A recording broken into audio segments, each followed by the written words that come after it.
So I said before, today our lectures will be held by Professor Zabal Sifus and Leon Tigelli. Then we'll have a short coffee break, 2 lab activity, and then to close the day, we have again 2 daily quiz. So we are exactly on time. I will leave the floor to Professor Zabal Sifus to start his first lecture, Nuclear Education Programs at BME. Professor, please, the floor is yours. Okay, thank you. I'm not sure if I can be heard. Is my voice clear, and is it okay? Yes, okay. For me it's okay. I think. Good. Okay. Yes, it's Hopefully. okay. Okay, thank you. Good. So welcome all of you again.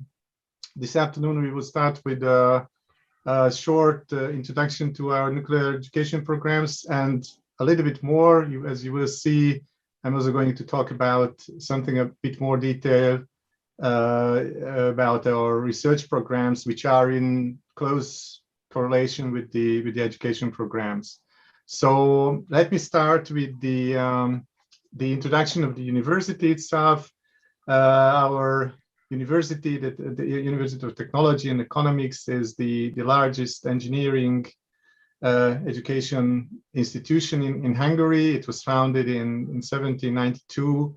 There's 8 faculties, and one of the faculties is the science faculty. Our institute belongs there. I work at the Institute of Nuclear Techniques.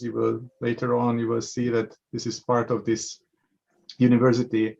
One of the important things here is I just put here the keywords, the research, development, and innovation. Why is it so important? Because we believe that if we do this, the educators are involved in research and development and innovation, then we can convey this to the students by getting them involved in research development programs, and we believe this is a very, very important part of our life. So as I mentioned, one of the institutes of the university is the Institute of Techniques, and this institute is now about 50 years old, and we are actually the center of the Hungarian nuclear education. We are responsible for the experimental nuclear education in Hungary, but now it's much more because we have a lot of foreign students as well, not only Hungarian students. And of course, the main task, what we do is we try to give the opportunity to students to do experiments and not only sit in a lecture room and listen to theoretical lectures, but also go into this nice reactor building, which has a very interesting shape, as you can see in this picture. And this is a quite unique shaped building. And then they have the opportunity to perform very many different types of experiments. So if we move on, we have of course, some professors and so on. We have quite extensive experience in training and education of students, Hungarian and, as I mentioned, foreign. For example, here you can see a picture showing Vietnamese university students who spent some time with us in the last, I would say a few years ago. There was a program during which about 200 people from Vietnam spent some time with us, because at that time Vietnam was about to start a nuclear energy program, and they needed some help in the training, and we tried to help them in this way. So in the next slide, you can see some important characteristics of the training reactor that we have. As you can see, this is a pool type reactor with an open pool, an open vessel, actually, and the reactor core can be accessed quite easily from the top. You can actually go up here and look into the reactor vessel and take a look at the reactor core even during operation. This is allowed. Unfortunately, we cannot be there at this moment. I would have shown this to you if it was we could have done this live. But the main things are that this is a 100 kilowatt reactor which started operation in 1971, and the moderator and coolant, light water, and there are, as you can see, many facilities which help the education and training by giving into our hands some good tools using which we can actually irradiate things, and we can sort of tell the neutrons to come out of the reactor and the shielding, and then we can perform different experiments with the neutrons and all sorts of radiation. We also have a pneumatic dispatch system that is capable of transporting small capsules into the reactor core. You can see here the core of the reactor. This is a very small reactor, this very small amount of fuel, and these are the locations where we can actually transport some small capsules into using this pneumatic pneumatic transfer system. We sometimes call it pneumatic rabbit. And the reason why we can do that, for example, is that if we, you probably heard about this, but not sure. So if we have some material that is not radioactive, and if we put this into a neutron field, it's a quite intense neutron field, then most probably some of its elements will so-called activate. So due to the neutron interactions with neutrons, some of the nuclides will become radioactive, and this activity can later be measured after we get this sample back from the reactor. And then by measuring this activity, it is possible, for example, to determine the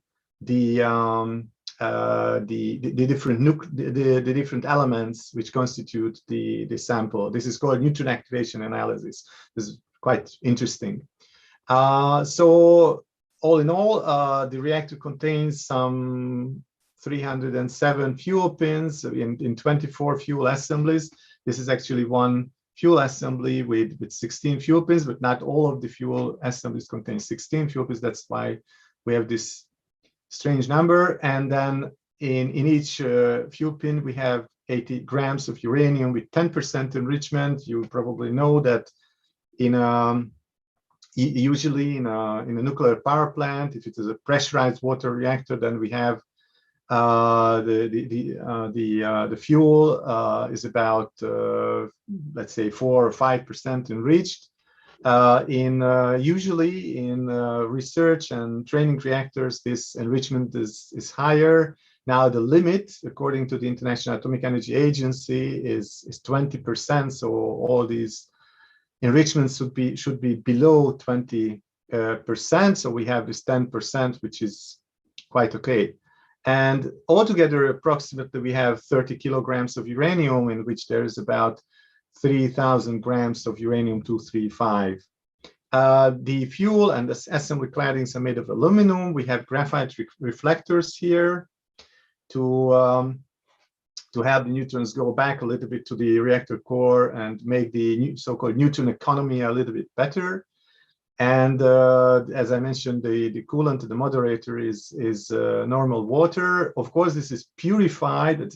Pure is not the best word, but just short, it's pure. It's purified, which means that we want to keep the impurities in the water, for example, salts, minerals, and so on, to a very, very extremely low level, because that would make problems like activation of the water and corrosion problems and so on. So it's better to keep the level of impurities in a nuclear reactor as low as possible.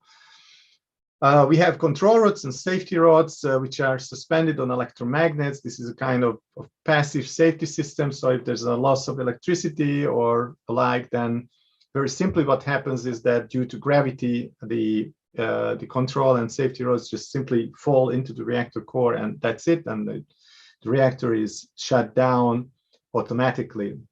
And as I mentioned, there are irradiation channels, vertical and horizontal. And there's one thing, interesting thing, that below 10 kilowatt of reactor power, there's no need for enforced circulation. So this reactor is quite interesting because even without enforced circulation, without the working of a pump, the water that is found in the reactor, in the vessel of the reactor, this water has a volume of about 9 cubic meters. So this water is sufficient for the natural cooling of the reactor core, let's say below something like 10 kilowatt.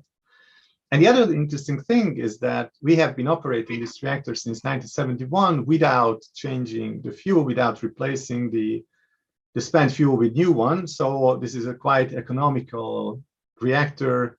Economy is one thing, and the lack of money for new fuel elements is the other contributing factor. Okay, now, yeah, a few pictures here. This is what you would actually see if this represents the reactor core, three-dimensional image. This is the reactor as you're approaching from the rose garden. We have a beautiful rose garden here. I think this is one of the most beautiful roses in Budapest, in center Budapest, are here. And this is a wonderful place to visit anyway. And when we take a look into the reactor vessel, then this is what we can see actually when the reactor, when the lights are on, and this is what we can see when the lights are off. And I would also like to share with you, and now I stop sharing my screen, and I'm going to share with you another thing, which is a video. I'm sorry, I need to move a little bit. Just one moment, please. And I'm going to share with you this video, which I think is quite interesting. I hope that the quality will be quite okay. There's a question I can see. How did you achieve fuel non-replacement, low usage? Or yeah, that's. I think I'm going to finish in about 10 minutes or so, and then in the last few minutes I will try to answer all the questions. So what we have here is the video, and now I'm going to share with you the screen, and yeah. Supposedly you should see now a black screen, and I will start the video. It's quite short, just very short. You can see now that the power of the reactor is increasing, and as you could see, I just go back a little bit. You could see that there's only a little bit of Cherenkov light. This blue light is a Cherenkov light. And then as we move on with time, this is actually a time-lapse video I made. But anyway, as we move on with time, you can see that some parts here are just like moving, which is due to the fact that there's the heat produced, of course, in the reactor. And you can see that in the center, more heat is produced. So even the distribution of the heat production can be seen a little bit here. And as we move on, you can see that the light intensity increases further. And then, of course, the water moves faster and faster due to the natural circulation of the water. And then at the end of this video, it's very simply, there is a light turned on. Okay, so let's go back to the slides. And then I stop sharing this and I go back to the slides. Okay, and then hopefully you can see again the slides, then we can move on. And then you can also see that we have, besides the reactor, we also have other facilities for training. For example, this basic principle simulator that we're going to use, and we will we have the opportunity to look at this during operation of the simulator in this afternoon. And also we have a thermohydraulics measuring loop.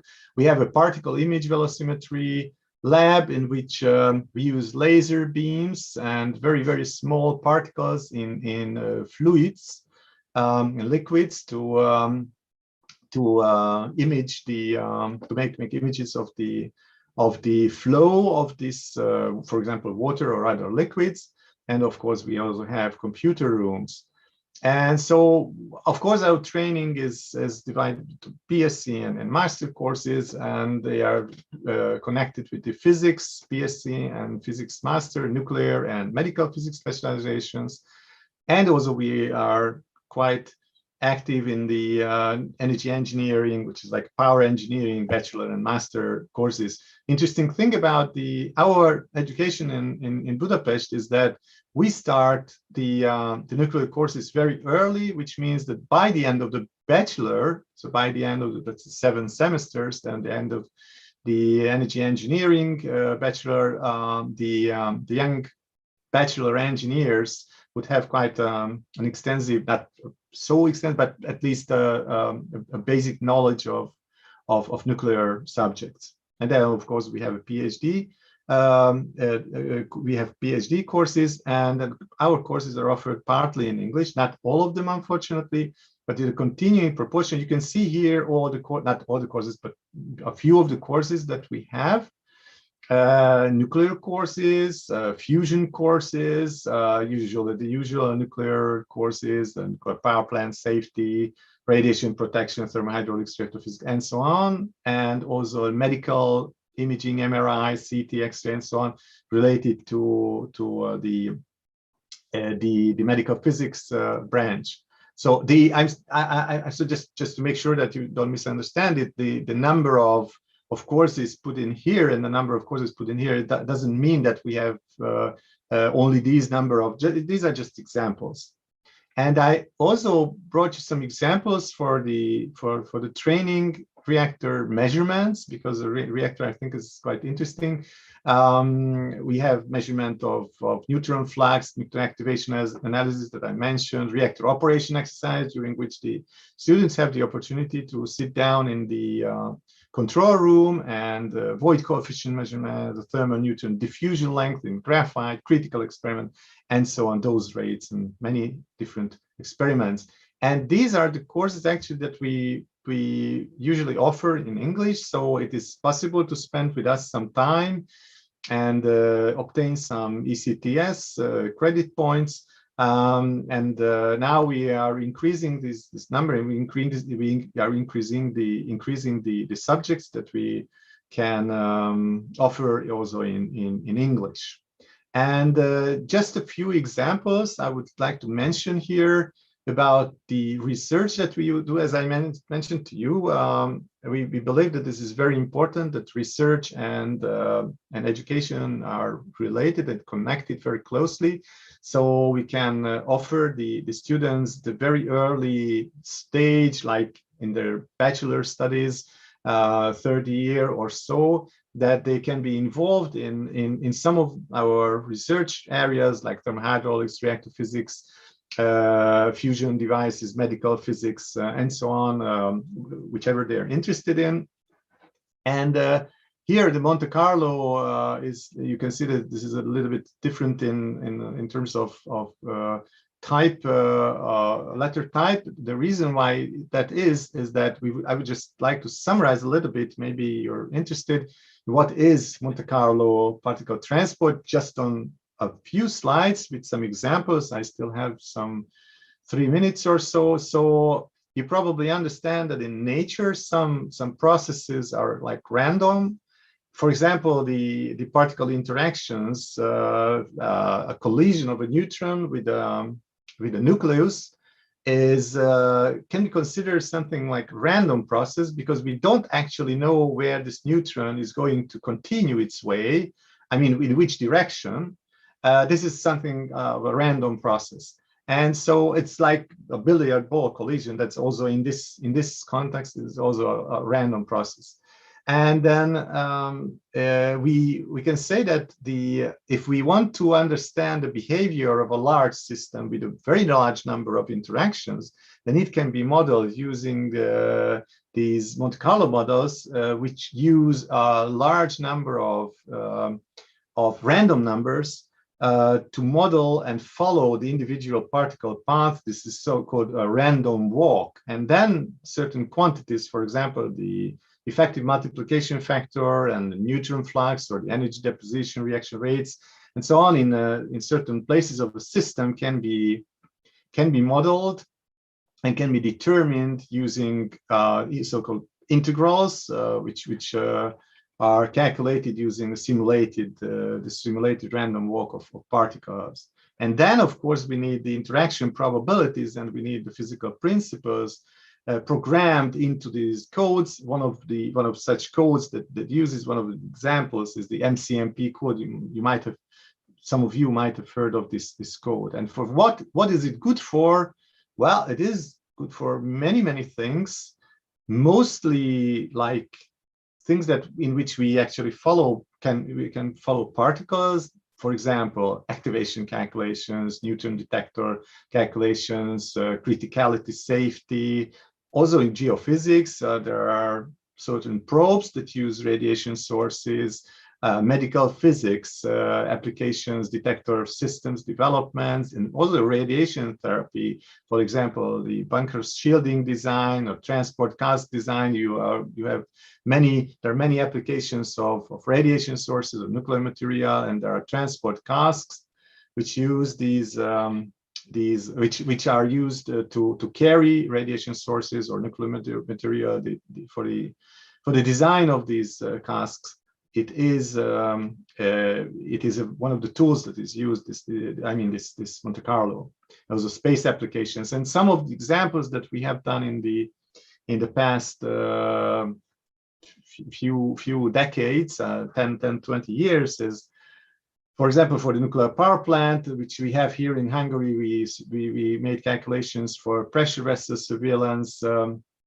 And also for the Paksh nuclear power plant, some nuclear measurements interpretation, activation and decay of steel structures. You probably understand that surrounding a nuclear power plant, there's a lot of material, and inside the nuclear power plant, there's a lot of material like this vessel, which is steel, then the shielding structures, which are made of concrete and so on. And they are all activated due to the presence of neutrons.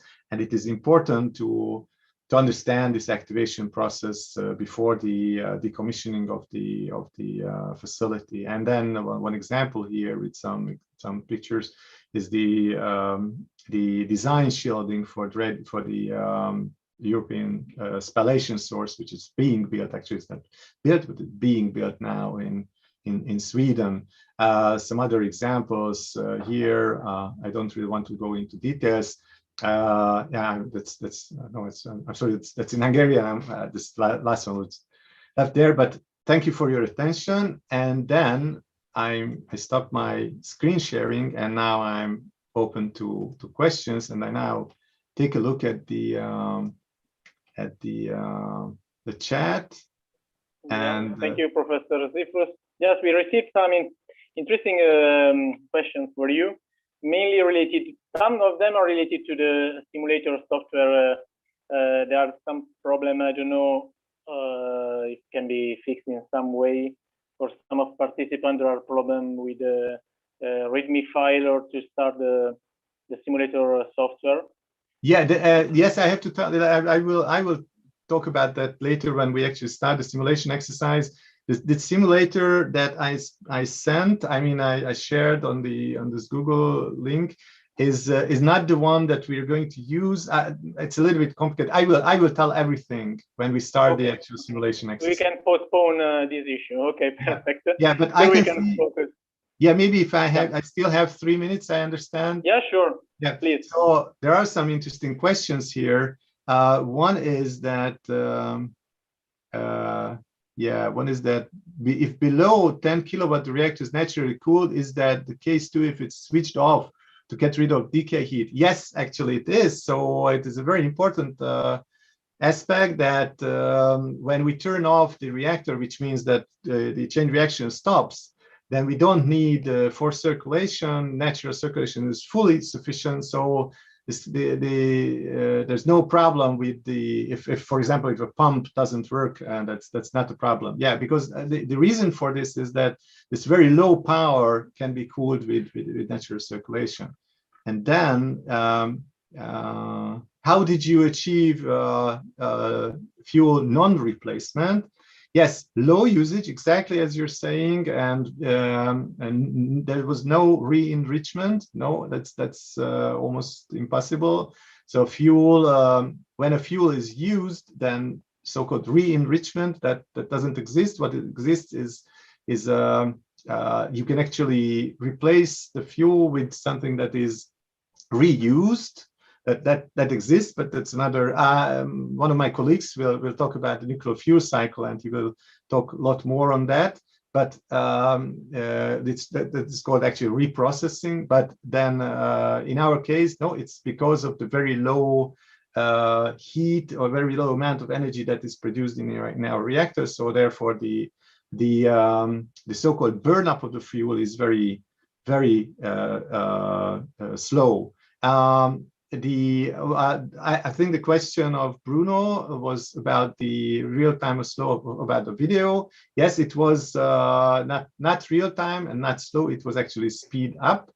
It was, as I mentioned, a very fast. I mean, a time-lapse video. Yes. Okay. And the last question, maybe from Camila Opelova about the research reactor and the reactors. She asked, what kind of operational power measurement do you use? Fission chambers?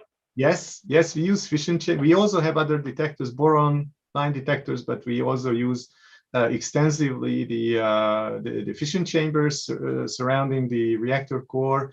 That is normally nowadays one of the main detector type that is used also in research reactors as well as in power reactors. And we have, actually, we were lucky a few years ago because we were given some very high quality, very good new fission chambers from Paks nuclear power plant as a kind of donation from them, because they are very expensive. And for a research or organization, for a university, sometimes it's not so easy to buy fission chambers, which are extremely expensive. Okay, simulator work on Linux? No, unfortunately. Helium-3, we don't use helium-3. With Paks nuclear power plant, they use that, but we don't. I think it's time because it's 2:31, and I think Leo yes, is exactly. It was Leo the last about question. To start. Okay, thank you. We'll see you later with other lectures in the laboratories. Now it's time for Professor Leon Tigeli. I see you is already online. Good morning, Professor. Good afternoon. And Good afternoon. if you want to start sharing your presentation, your screen. I'll certainly try to do that. Okay. I guess it works so far. Yes, perfectly. We can see it full screen. Okay. Great. So, hello everybody. I will lead you today into now in the world of safety, but I will try to make this safety a little bit less technical and a little bit more seen from the perspective of the human risk processing or the agent processing. So what we'll do, we'll touch, of course, also nuclear safety, but other safety. I'll try to say why it's a good idea to talk about safety, not only nuclear, but also other complex technologies. What is the difference between danger, risk, and fear, and which parameter we use in everyday life in different occasions? It's not always the same, by the way. Then I will touch a little bit upon what is nuclear safety, how do we do it? I will just touch it a little bit. And at the end, I would like to put some ideas into you if you believe that only technologies can bring safety, it's usually not true. It's technologies combined with people and organizations. So we'll touch a little bit the complexity of this altogether and come to the summary. Now, let me start with the following claim. Any activity of people or anybody makes some consequences on our environment. So one of the consequences is that if we do something, we will be exposed to danger. And if we are exposed to danger, it's only the question of time when something not very safe will happen to us. So the first point I would like to make, that nothing is or can be made perfectly safe. There is no such thing. So there is no perfectly safe source of energy. There is no perfectly safe source of food or medicine. It was actually philosophically known already by Paracelsus. You have the guy on the screen. He was a medical doctor in the Middle Ages, in the 16th century.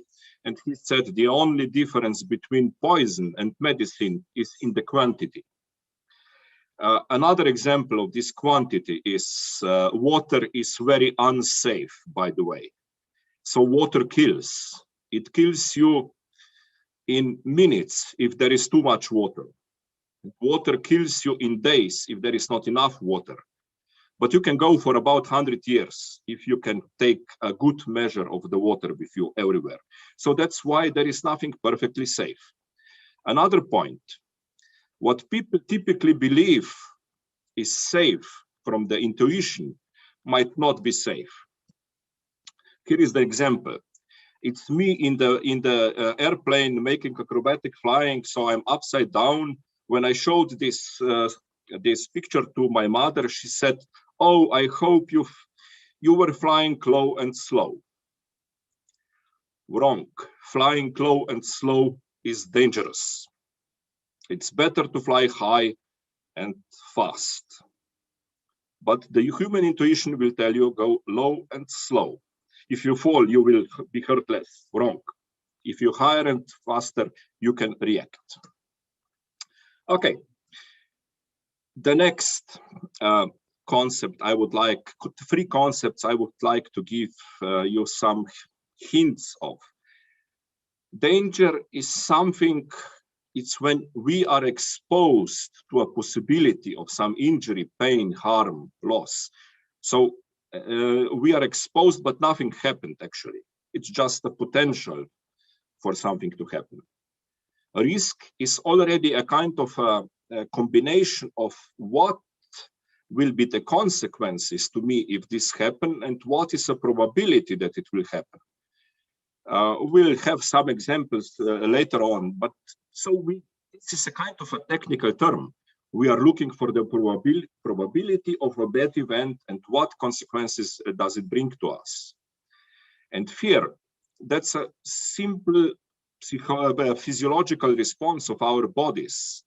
And fear is a response to danger. It's not a response to a risk, by the way.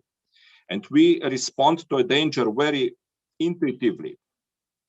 It has been with us for the whole evolution, and probably our fears and our response to our fears kept our ancestors alive. So we are here where we are because our ancestors had correct fears. So how are danger, risk, and fear interrelated? Let's assume we would like to do something, go for a vacation in some Caribbean island on a good beach. Okay, the dangers there. Let's assume just picture 2 dangers. First is you will be eaten by a shark. And the second one is you will get a coconut on your head. If I ask you which of these dangers you are more afraid of, I would kind of bet that most of you would say the shark.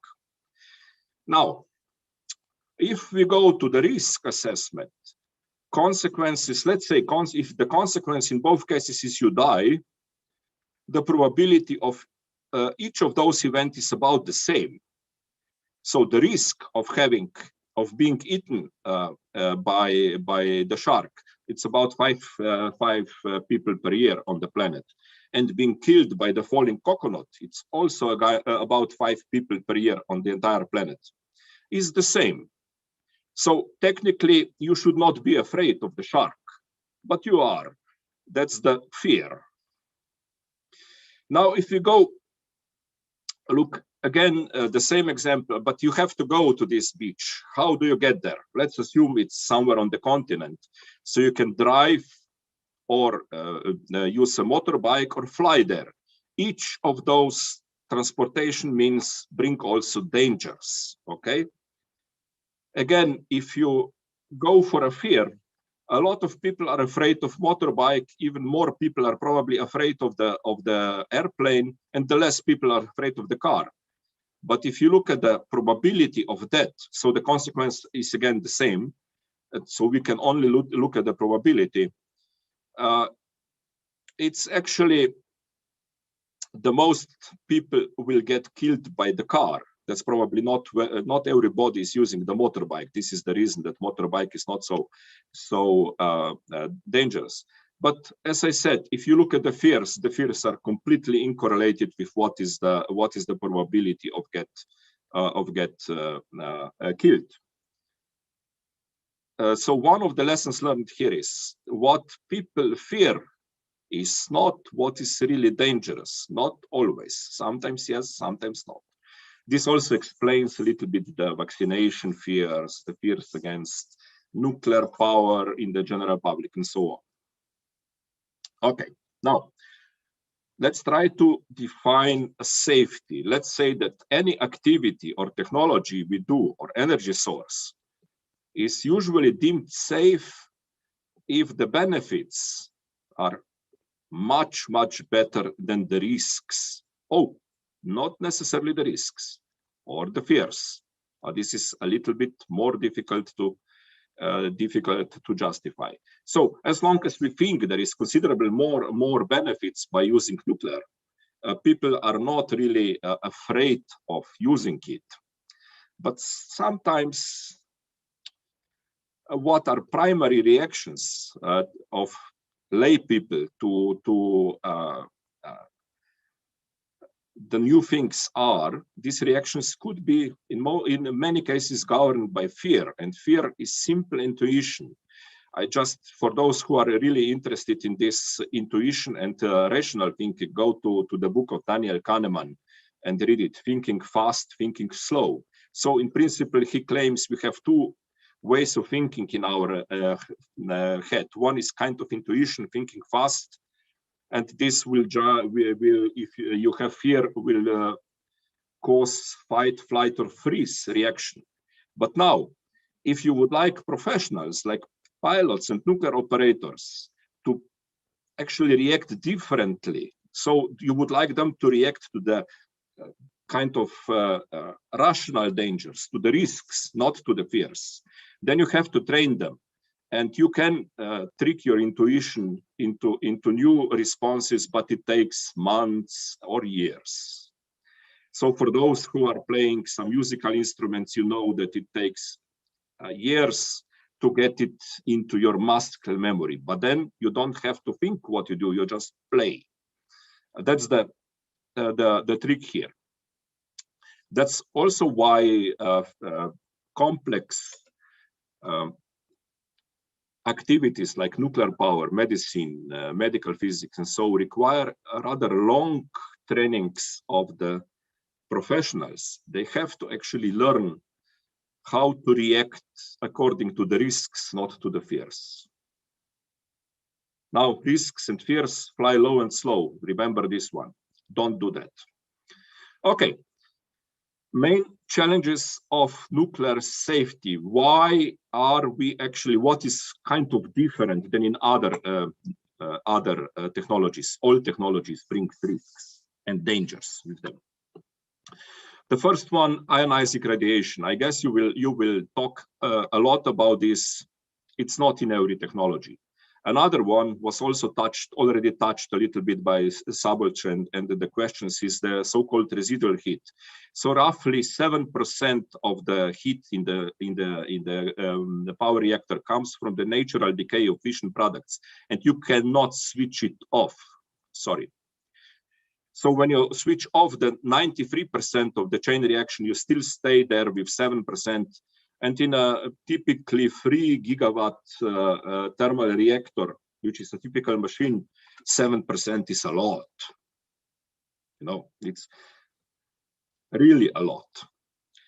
And then you come down to 1% in 1 hour. No, it's decaying fast, but you have to cool it all the time. If you don't do that, then you get into Fukushima problems. And another challenge of nuclear safety, something you would like to have actually, extremely high energy density. So as little as possible of fuel to produce a lot of energy, but that's the good side. On the bad side, if something happens, you have a lot of energy there, so it can affect a lot of people. It's also what causes, one of the reasons what causes that the nuclear power is regulated or licensed activity. But also to drive a car, you need a license. So car is also a danger with needs a license. That's kind of the feature of the society, how they try to train, how we try to train the guys driving a car to know what they're doing. Now, let me just illustrate, as you are all technical people behind that, what this energy density mean. There is a comparison of different fuels or sources. So lithium-ion batteries, the best batteries are here at 0, okay? Diesel is kind of optimal chemical fuel given quantity and energy density. And then there is hydrogen, which is, at least if you make it liquid, that's what in the space rockets is, where the most of it's 95% of the mass of the rocket is energy, and that only works with liquid hydrogen. It's very, very dense. But then you come to 140 megajoules per kilogram, or with diesel you are at close to 50 megajoules per kilogram. At uranium, plutonium, or thorium, you are not at megajoules per kilogram, you are at terajoules per kilogram. Let me now illustrate that. Tesla with 100 kilowatt hours and 500 kilos of lithium-ion battery will drive for what? 400 kilometers roughly, that's it. If you take 500 kilos of diesel and Tesla, you will drive for a few thousand of kilometers. But if you would take 500 kilograms of uranium-235, you have the life energy for not only for you, but for your village or small city. So that's the energy density. Okay. Now, design principles for nuclear safety. There are two main principles, and they are not really, none of them was invented by the nuclear, they were just implemented by the nuclear. The first one is resilience to single failure. See an example here. If this piece of chain breaks, you lose all 4 ways. That's single failure. You cannot afford that. This is the solution.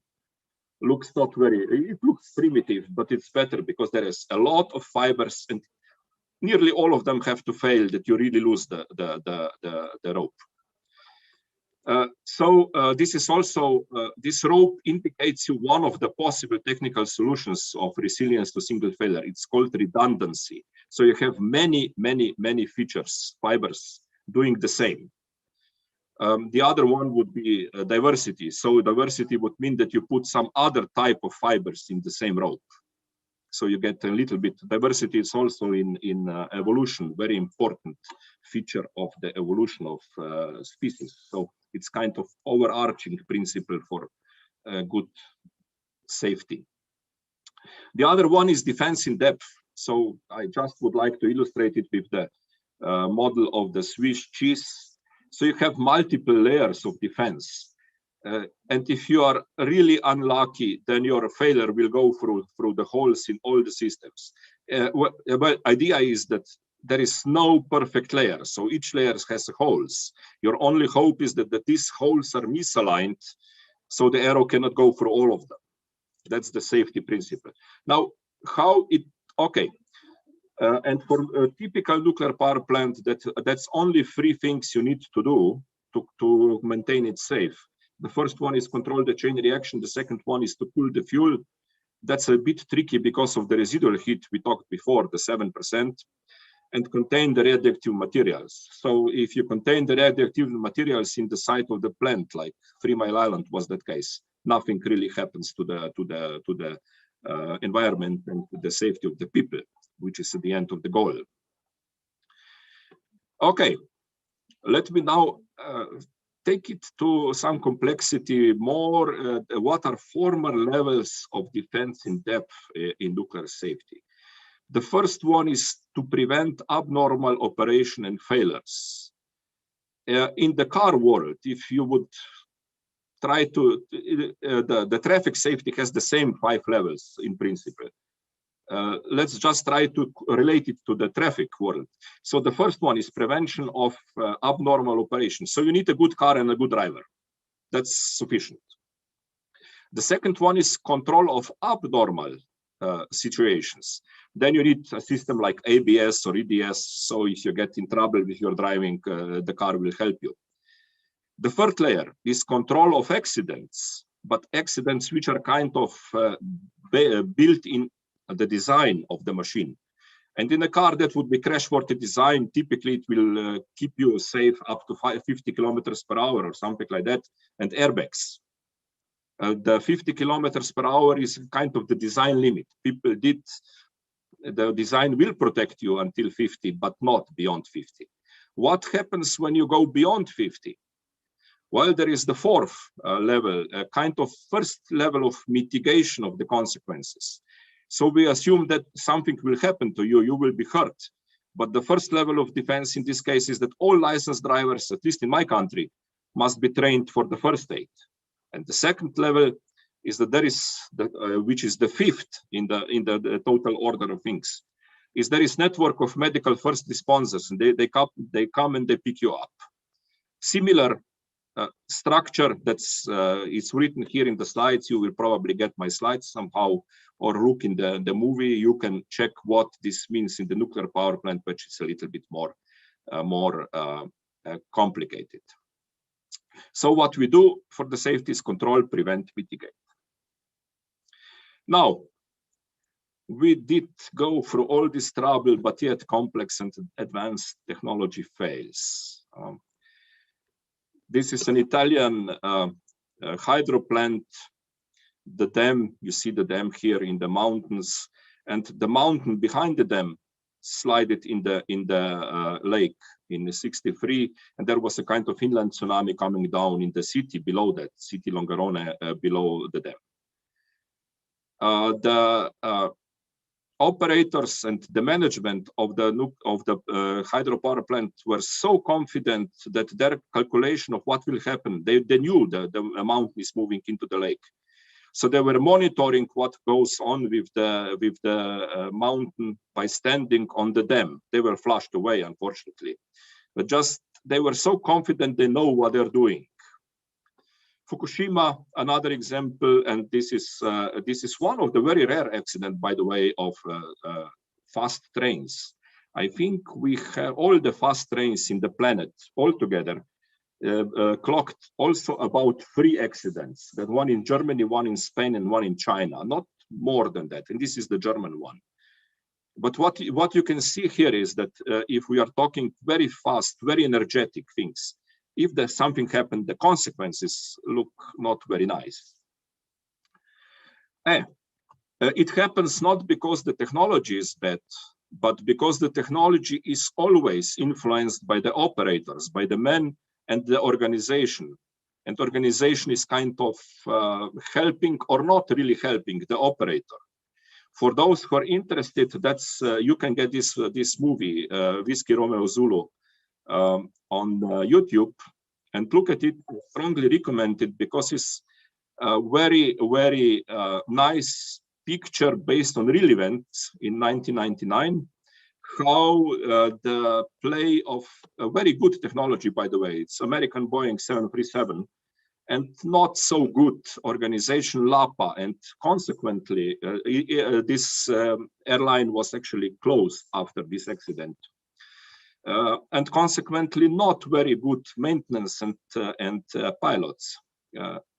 How this interaction can really cause an accident also with an excellent technology.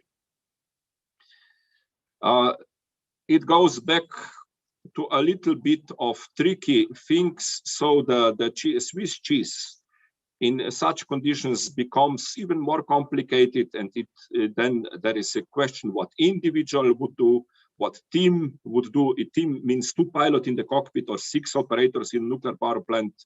What is the technical position of the profession, then organization, institution, what the directors mean. Do you have money for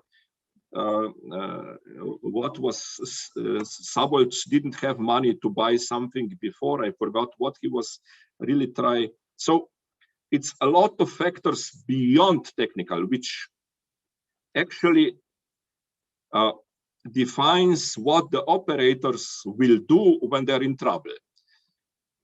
Among them are cognitive factors. I will just again try to give you an idea of the mindset. It's knowledge, so they have to know what they're doing. They have certain mindsets. We all have certain mindsets, and this is an example of the mindset. You see the goat here in the clouds.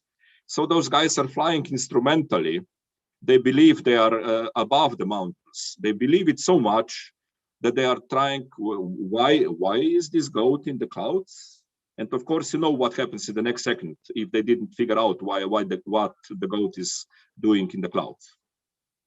It's mindset, and we are all biased. What we believe help us select the information we accept and which we don't accept. Happens every day, trust me, with each of us. Okay. And this mindset actually was in the American NASA in the 80s. They called it faster, cheaper, and safer. Well, faster, cheaper, and better, which is more or less the same. And this era was ended by the Challenger and the other one, the other shuttle, which actually didn't return from the orbit. And what is a simple rule? Well, never do faster, cheaper, and safer at the same time. Only take 2 of them out of 3. Only 2 work sufficiently. So if it's faster, then it must be also safer and more expensive. Cannot be cheaper. It's hard-learned lessons by the American space program.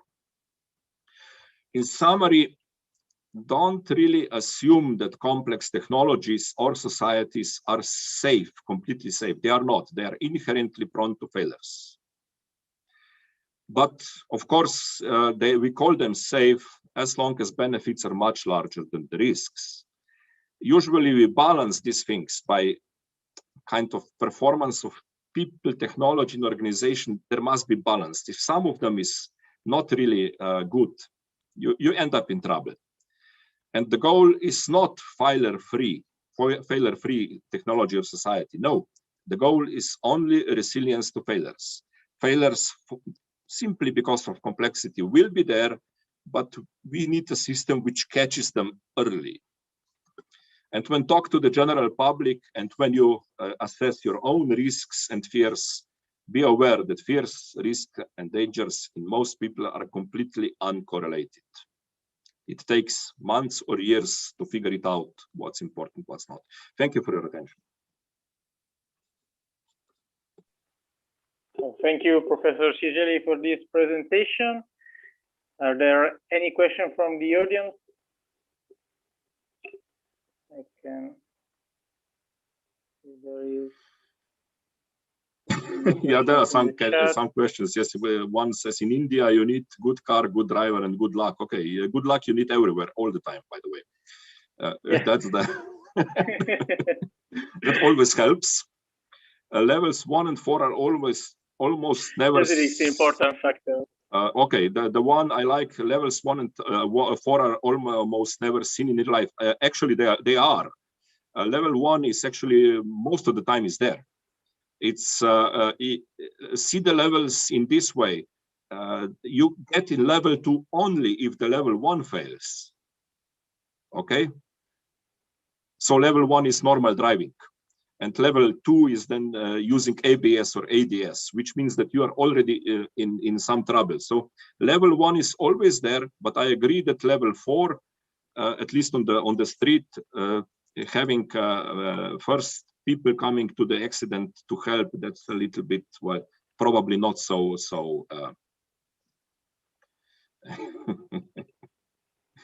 And this one, they had put tram wheels on a super fast train. Actually, by the way, you know that at the end of the day, the designers were acquitted at the court. They did not do anything wrong. It was called accident, not bad design, legally. The issue, the train. So is it smart or not? Yes, well. Legally, yeah. Well, you go. So, That's another perception and fear. You go to the prison because of legal reasons, not because that you do anything wrong. Well, that could be uncorrelated again, like fear and risk. Okay, not always, but thank you. Thank you, Professor Cigeli. And then, if we don't have more questions, I will leave the floor again to Professor Stavros for the next lecture. That should be the introduction to the PC2 and NPP simulator. So, if Professor Stavros. Yes, I am here. I just yes. push the microphone button, and I am here. And then I will start screening my sharing my screen. I'm sorry, and showing you the simulator itself. Okay, so okay, now I think what we're going to do is we have 3 times, say 25 minutes or so to get to know a little bit about the simulator and a couple of things related to this. And first, I would like to say that there is the opportunity now to ask questions, because this is more or less an open forum or exercise now, and not really a lecture. So I would suggest that if you have questions, then please ask them immediately. I don't wait until the end of this exercise part. So what we're going to do is first I will tell you some words about simulators in general, why there are simulators, and what's the meaning why we use simulators, and this is actually very much related to what Professor Cizai was talking about. And then we will take a look at the components of a nuclear power plant which are modeled in our simulator. This is called a basic principle simulator, as you will see. And then this is the first part of this exercise, and in the second part of the exercise, I'm going to show you how the simulator works, actually what buttons we have and how we can change things and what's the behavior of the system and so on. And the third part, we're going to learn something about a nuclear power plant, and that is very closely related to the safety of a nuclear power plant, which is called some features that we call that are part of the so-called inherent safety of a power plant reactor, the reactor itself, not the whole nuclear power plant, but the reactor itself, the inherent safety. So we will try to understand what makes a nuclear power plant reactor inherently safe. And I try to, I'm going to have on my screen the participant list. So if there's anyone raising hand or so, then I will now see that. Yeah, that's okay. Now I have the list of participants here. So please don't be shy and don't hesitate to ask questions if you don't understand something. So first, okay, let me tell you about the simulator program that I sent you. So the thing is that what you're seeing now is a new simulator that we developed, my colleagues developed. And this is actually something that, unfortunately, we cannot give you just, free, because this is something that the result of the development of many years of work for a few people, and therefore it contains a huge amount of work. And at this moment, we're not able to give this to students or to anyone free. And on the other hand, we have an older version of the simulator that we are ready to give to anyone who's interested free. And that is the one that I sent you via this link, this Google link. And then you could, if you could download it, you probably, if you tried to run it, you could observe that this cannot be run very simply on a computer. The reason for that is that it was designed in the old days when the computers used DOS operating system. But this can be solved very easily because the program works perfectly under a so-called DOS box. So if you download very simply from the internet a very small program called DOS box, then this will help you solve the problem. And then you will be able to run that that simulator. I will, at the end of the third section of our exercise, I will tell you some more words about how to start the other simulator, the older simulator version, and how to use that. And I will also send you some description of the most important things that you can do and so on. Now, let's. As I mentioned, let's go through first the simulator. But before we do that, I would like to mention to you that the simulators exist, have existed for many years. Actually, since for the nuclear power plant industry, the role of simulators is very important since the 3 Mile Island accident.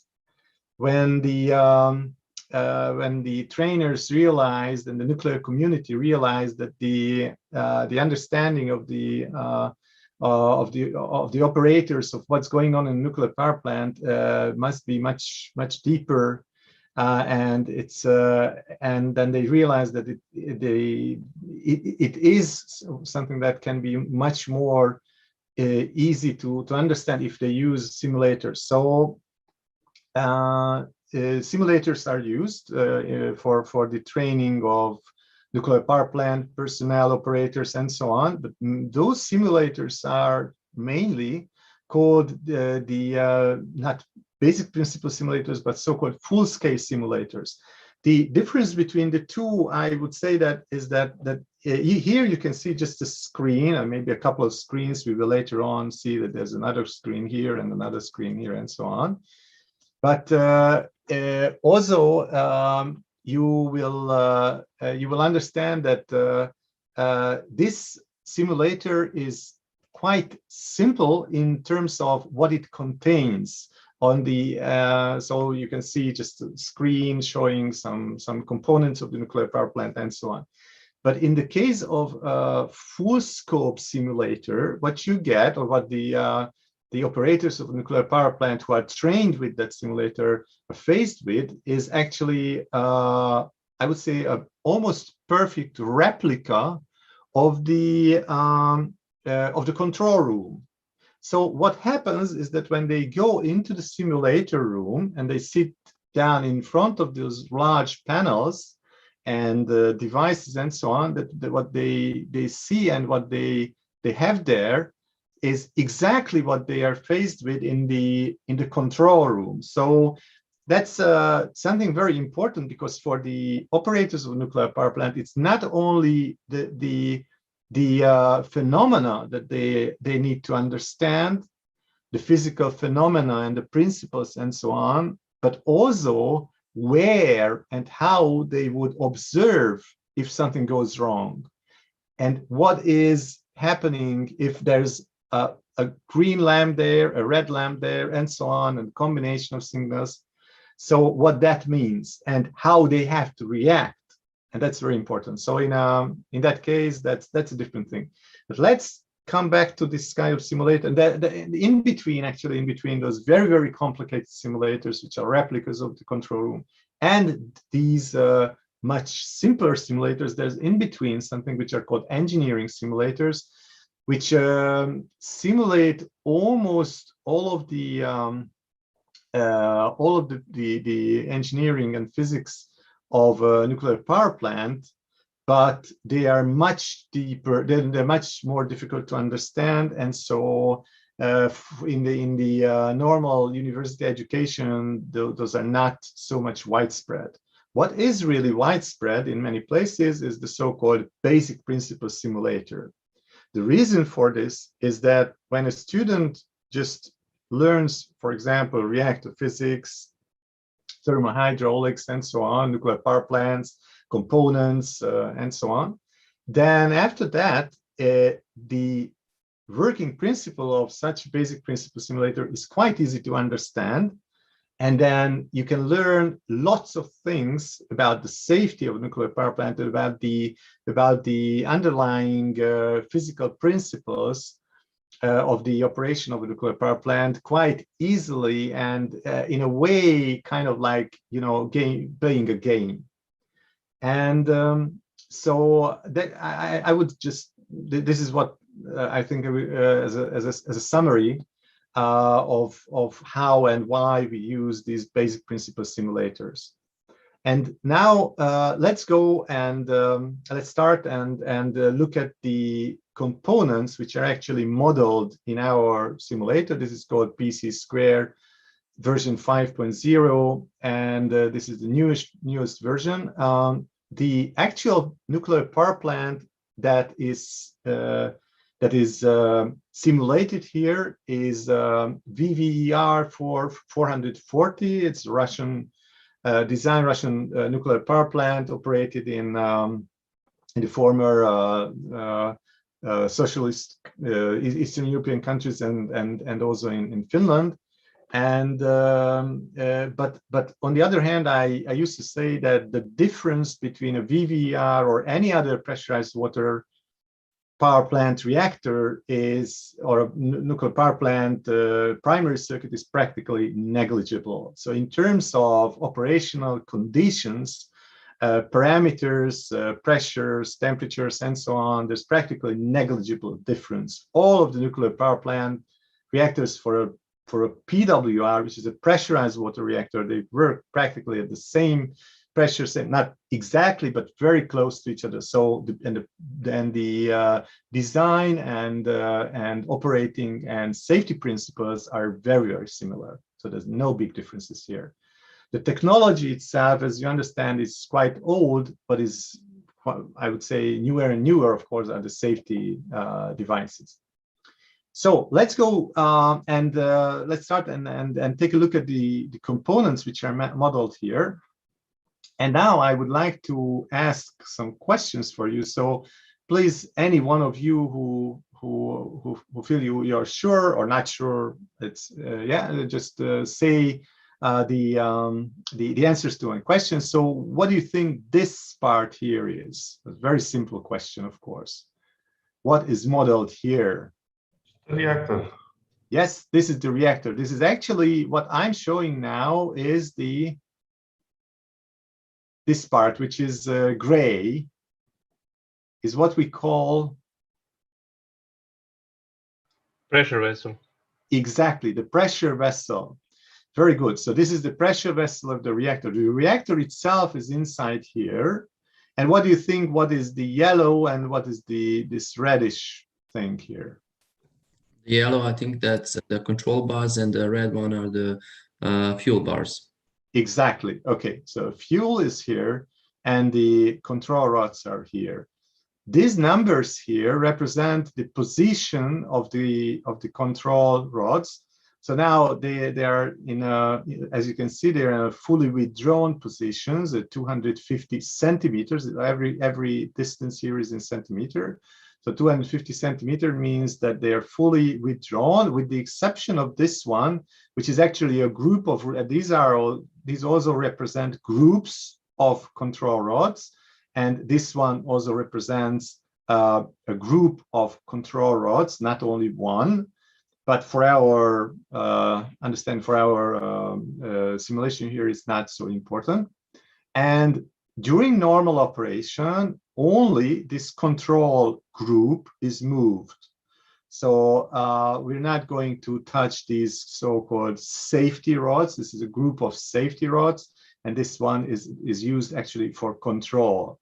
And now my question is, why do you think it's needed? What's the main purpose of this control rod group? Why do you think, or in what situation do you think we would need to increase the height or decrease the height of these control rods? You want to reduce the capacity, the power?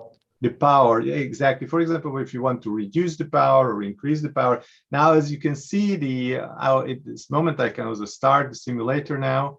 As you see, that the time is going on. Nothing happens here. Not very interesting. It will be later on as we will start a couple of things. But now at this moment, this is not very interesting because everything remains the same. There's no change of parameters. Our reactor is operating at 100% nuclear power, which is constant operation. But if we change, of course, the height of this control rod group, then we would, for example, if we move this in, then we would reduce the power by inserting some neutron absorbing material into the reactor. That's good. Okay. Now, what do you think this darker blue and lighter blue represents? Hot and cold. Would you repeat, please? The Hot and cold branches. exactly. I mean inlet and outlet.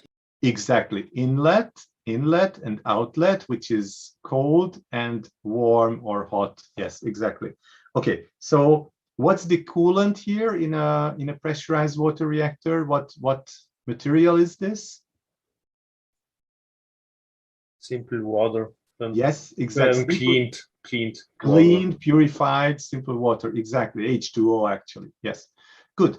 Okay, so you can see that the colder water goes in, and that the temperature here is about 267 degrees, and then at about almost 300 degrees, the warmer water goes out. There's about a 31, 32 degrees Celsius of change of warming up of the water as the water goes through the reactor core and then takes away the heat from the fission chain reaction as the heat is produced from the fission of uranium here in this part of the reactor. Okay, now as we move on, we can continue our way. Just before we do that, actually, we have another option to see the screen. If we push this reactor button, then we can see that this is actually a larger view of this reactor pressure vessel. And now it's, of course, a little bit better seen that there are some control rods and the fuel elements here, and the inlet and outlet of the water, and there's also some of the components. They're called internals of a nuclear power plant reactor inside the reactor pressure vessel are also shown here. And then you can see the fuel temperature in the reactor here in vertical direction, and also the coolant temperature as it warms up. You see this profile, and also the linear power density of the fuel pins can be seen here, how it looks inside the reactor. For us, for this simulation that we're going to do, this is not going to be very important, but you can also use the screen to see these things more closely. And then if we move, let's travel, as I used to say, let's travel along the path of the coolant water.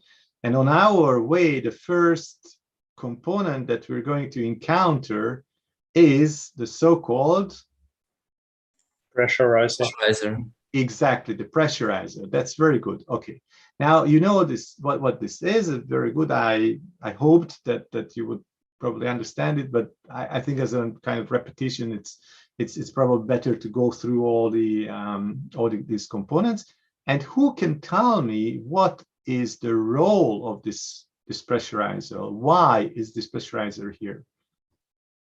It is needed to keep the water under pressure, otherwise it would boil and the reactor wouldn't function in this type of reactor. Transfer would not be as efficient with steam rather than water.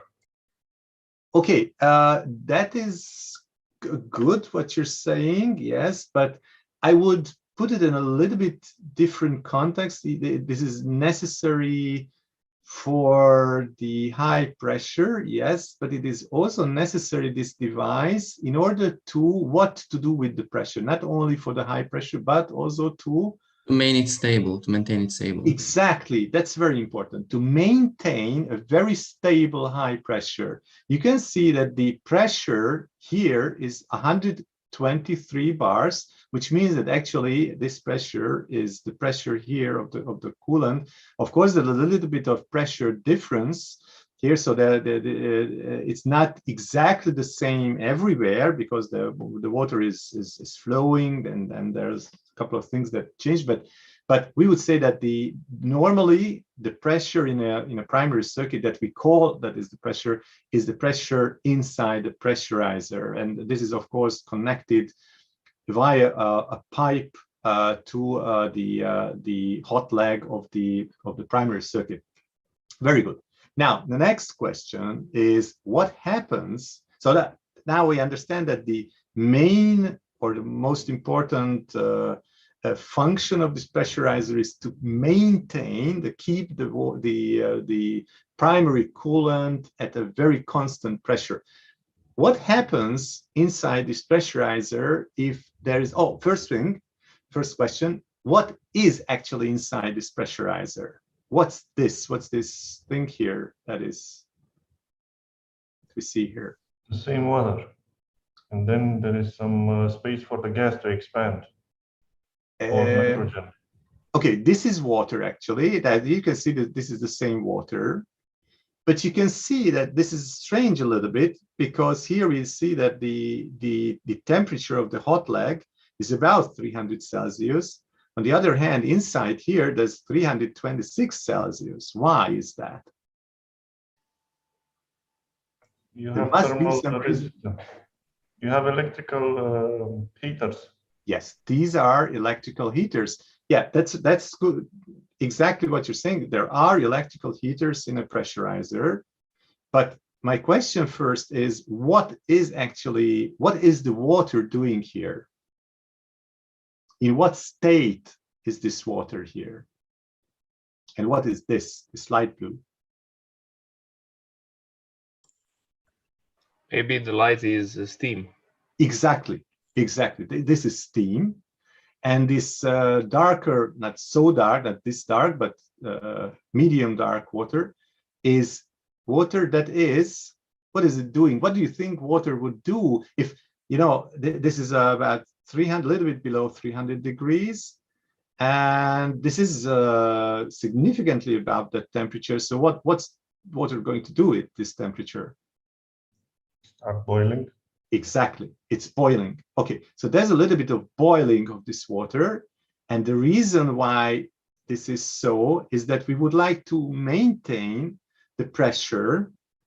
And the way we maintain the pressure is that we can change this balance. Now this is in a very good balance because there's boiling water and then there is the steam here.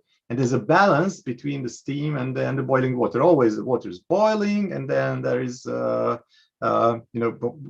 water condensing and coming back to this water and boiling again, and so on. However, if we change the temperature of this water and we increase this temperature, then this boiling point is a little bit shifted, so the pressure is going to be higher. So if the pressure is too low here, then, as you mentioned, one of you mentioned, these electrical heaters turn on, and then the temperature is increased a little bit, and so the pressure is increased. And what happens if there's too much, the pressure is too high? What's going to happen then?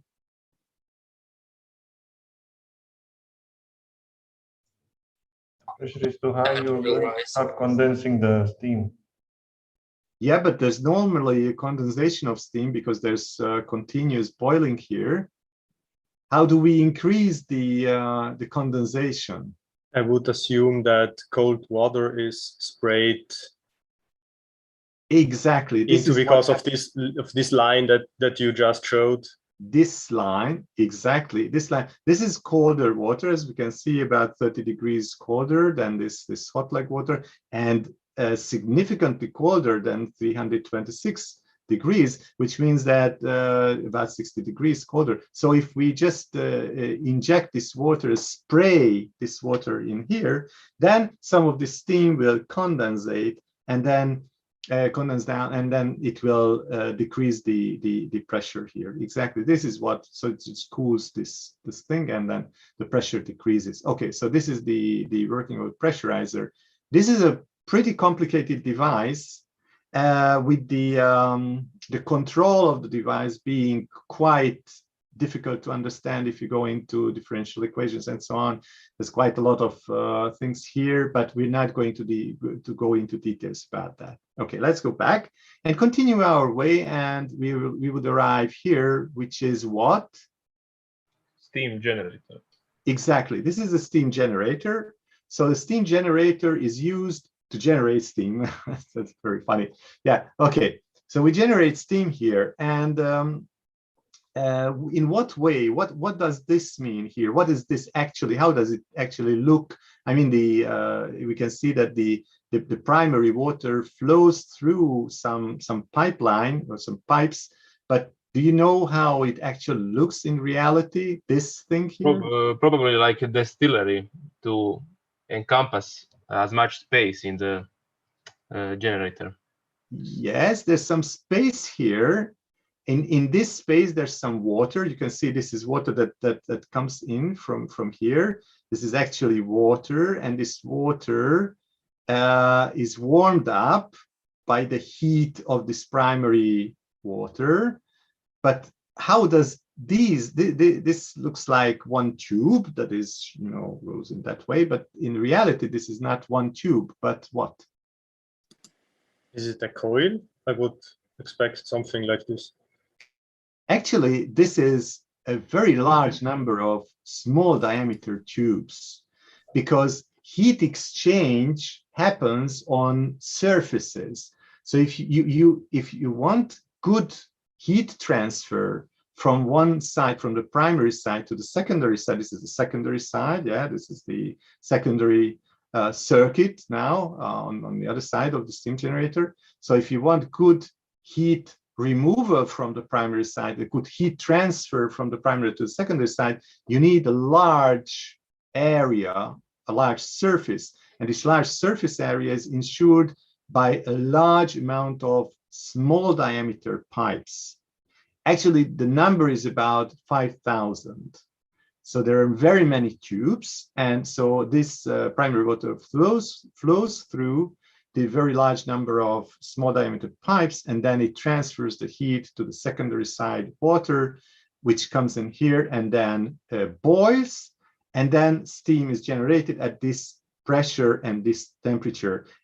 This here is, what do you think this is? Okay, let's go first in this direction. What is here? If we would move forward, what would we find here? Turbine. Turbine, exactly. So we would find here the turbine. And what do you think this is here? Safety valve. Exactly. This is a safety or relief valve.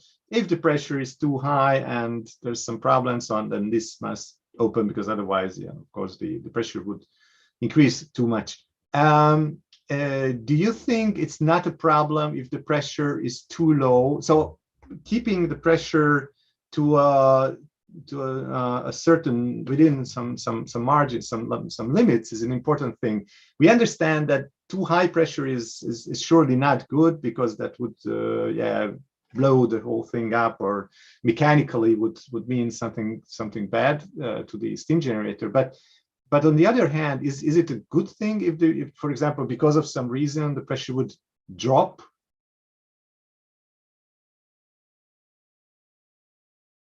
What do you think about that?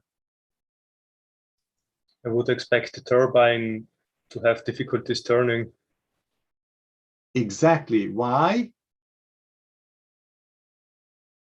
Because I think the lower the pressure is, the larger the turbine blades need to be. So if you have a fixed size of turbine blades and you have for a certain pressure, but the pressure is then lower, the turbine won't function with the designed efficiency. Yes, that's very true. And on the other hand, what is also true is that if this is the design pressure, then we are talking about steam that is saturated steam, and if the pressure drops, then it would become wet stream, more and more wet stream, which means that there would be small droplets of water at very high, moving at very high speed towards the turbine blades, and these high-speed water droplets would do harm to the turbine blades. So that is why it is very bad for the turbine. Yes, of course, the efficiency drops of the turbine, but on the other hand, also it can damage the turbine blades. And this happens, unfortunately, sometimes. And sometimes these turbine blades, the first row of turbine blades, usually they need some replacement after some years of operation. Okay, I think that it's now 3:30, and we have 2 more sessions. But now, as I understand, we have. Let me take a look at the program. We have 15 minutes of coffee break, right? Yes, Mattia? exactly. And then we can go on. Yes, it's right. And then we can go on with the demonstration and the exercise. Okay. Okay. So see you in 15 minutes. At 15:45, we'll be back and we'll go on with the simulator. Exactly.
Okay, 15:45. If we are ready and back, I see we are almost all here, and Professor Stiflos also is here with us. And just before starting with the next session, Professor, there is a question for you in the chat. I don't know if you already read it. It's from Marian. It has, what is the best way to avoid damage to the turbine blade in case we lose pressure in the steam generator? And he suggests bypass the turbine if pressure drops below a certain value. Yes, exactly. It's a bypass the turbine. So actually, the turbine must be protected. So there's a large valve that closes the turbine. I mean the water from the turbine, the steam from the turbine, and then this bypass valve or this the safety relief valve is opened. And then, yeah, that's actually a good question. I'm not a specialist in that turbine side or secondary side, so I don't want to go more into details, but something like that happens. I know, yes.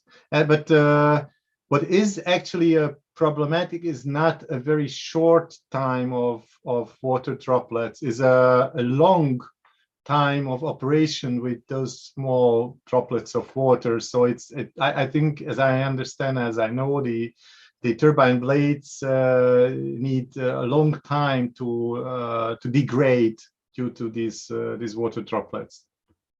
Okay, so let's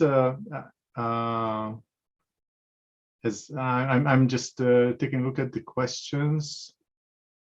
Okay. I don't see any more questions, so I share my screen, and we're going to continue with what we started.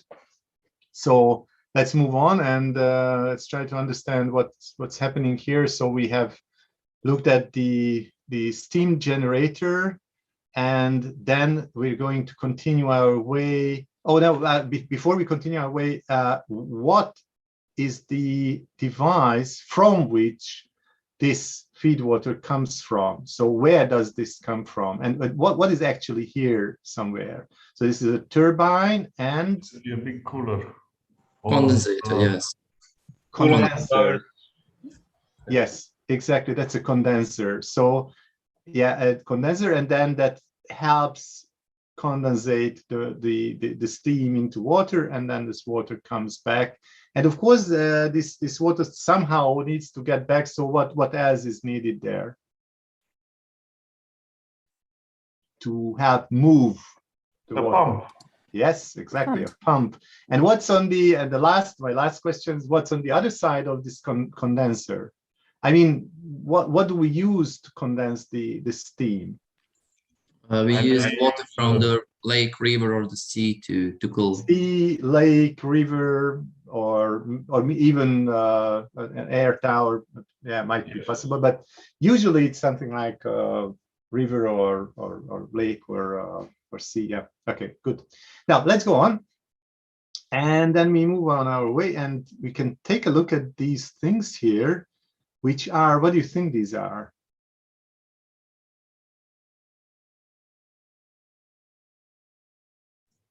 You have in additional water supply in case you need. Yes, for a very special reason, you need clear in case water. there is an accident. Not really. These are not for accident purposes, just for normal purposes. You probably understand. I'm not sure about that, but you will learn maybe later. Concentration of the purity. No, not the CB, which is written here, which is shown here, is the boric acid concentration of the primary coolant. Boric acid is used for long-term control of the reactivity in the reactor, not only the control rods, but boric acid. And boric acid is dissolved in the primary coolant. And using these two valves, you can actually change the boric acid concentration. If you use the highly borated water with 12 grams per kilogram boric acid concentration. Then you inject actually high concentration boric acid liquid into the primary coolant. On the other hand, if you want to decrease the concentration, that what you do is actually you inject into the primary circuit clean water here. So in that, and of course, then there's another valve in which you remove the water, so you never increase the total amount of water, because that would of course increase the pressure inside the system.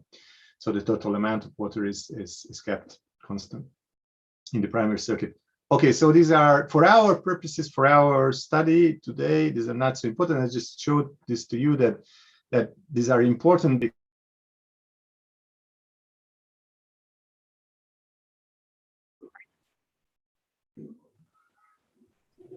I was talking until now without a microphone. No, sorry, Professor, but I have people in the waiting room. I was clicking on him, and then he shifted. So I muted just for 2 seconds. Sorry. Okay, no problem. But until when was I heard? Did you? But really, we lost the last two seconds. Really, Oh, you can restart from the last sentence. Okay, then we can move on. So these are boric acid and clean water valves for the boron compensation reactivity control. Okay, good. Then the next thing here is the circulation pump. Yes, we call it the main circulating pump. And actually, in each nuclear power plant, there are not one of them, and also there is not one of such loops. Yeah, this is a primary circuit that we call as one primary circuit, but this is not one loop actually, but several loops. In the case of a VVR 440, there are 6 loops, and accordingly 6 main circulating pumps. In Western power plants, usually this is 4 loops with 4 main circulating pumps. And you can see that there's a pretty big devices with a large capacity. They are electric motor operated pumps. Okay, so they have the water flow in the primary circuit. Now, as we understand, I would like to ask if there's any question from you. Was it clear now what this simulator contains, the main devices, the main components? There's actually a question regarding the boric acid in the feed water. What is its source? What is the source of the boric acid itself, or what is the source of the boric acid water? There's a, for the boric acid water. Yes, I'm sorry. Yes, you are correct. The boric acid in the feed water, what's its source? It's made by the operators of this system using boric acid and water. So they dissolve boric acid in water, and there's a feed water tank that contains this boric acid water with this 12 grams per kilogram boric acid concentration. So there's a tank that contains this, and then it's the system that injects this at this pressure. Right. Is there any specific time when it's injected into the system, or there's a certain concentration that needs to be maintained? Yeah, that's a good question. In order to operate the reactor at normally these reactors are usually not normally, but usually are operated at a constant power level, which means zero reactivity, but there's a constant and continuous burn up of the fuel, and we need to compensate this burn up. So due to the burn up, we lose more and more uranium, and we have to compensate for this loss of uranium. And that is done by decreasing the boric acid concentration. So what happens actually is that at the beginning of a burn-up cycle, let's say 1 year or 1.5 year long burn-up cycle, at the beginning, the boric acid concentration of the primary coolant is something like, let's say, 10 grams per kilogram. And then this 10 grams per kilogram is continuously decreased in, let's say, 1 year to 0 grams per kilogram to clean, practical clean water. And that's the way how the reactivity, the constant reactivity of zero reactivity is maintained in the system. Okay, any more questions? No. Then we can go on and actually, the next thing that we're going to do is we take a look at how the different systems operate. And for us, for the next, say 1 hour, the most important thing will be the reactor itself and the steam generator. We're not going to talk much about the main circulating pump and the pressurizer, because the pressurizer has an automatic system that keeps the pressure at the level it has to. So this 123 bars is the pressure level that needs to be kept. And there's an automatic system that turns on the electric heaters or that turns on the spray system here if we need to condensate some of the steam here to decrease the pressure. So this is not something that is really in the focus of our, let's say, study, is not in the focus of our study today. What is There's important? one more question. Yes, regarding the removal of the tritium, if there is any specific location. Oh, tritium. That's actually, well, the tritium, it's not really easy to remove tritium from the water. Tritium remains there for a long time, and it just keeps generated and generated. But it's a difficult thing because there's some loss of water, and when there's a loss of water, for example, we need to get some water out. If we want to eject some fresh water here, then clean water, then we need to remove some of the water from the circuit, and then with that water, of course, tritium also comes out, and that's quite it's a complicated system that handles the tritium. With other radionuclides, there are so-called ion exchangers which help constantly purify. So this, of course, this circuit here, this primary circuit or loop, is not so easy as it is written here, because there are some places where there's bypasses, and some of this water always constantly flows through some ion exchangers that have remove the radioactive materials that are generated in the primary water.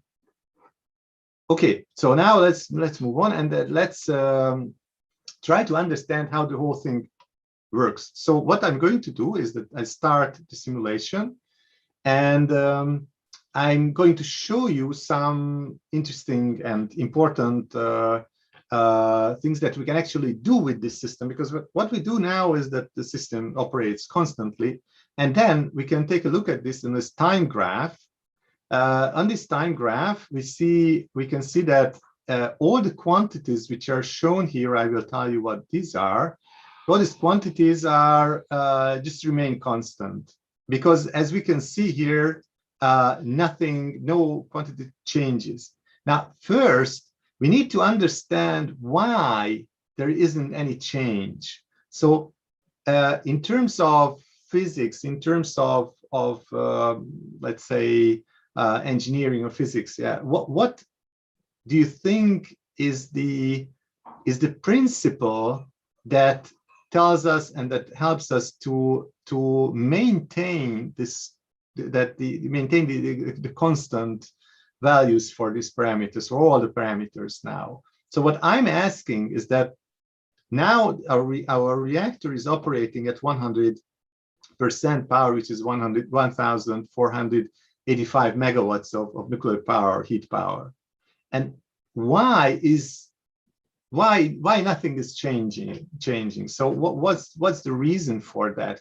How could you say that? This is very important to understand all the phenomena that's going to happen later. So we need to understand why this kind of balance, this kind of constant operation is what produces this constant operation in terms of, I would say, in terms of heat power. Any of you?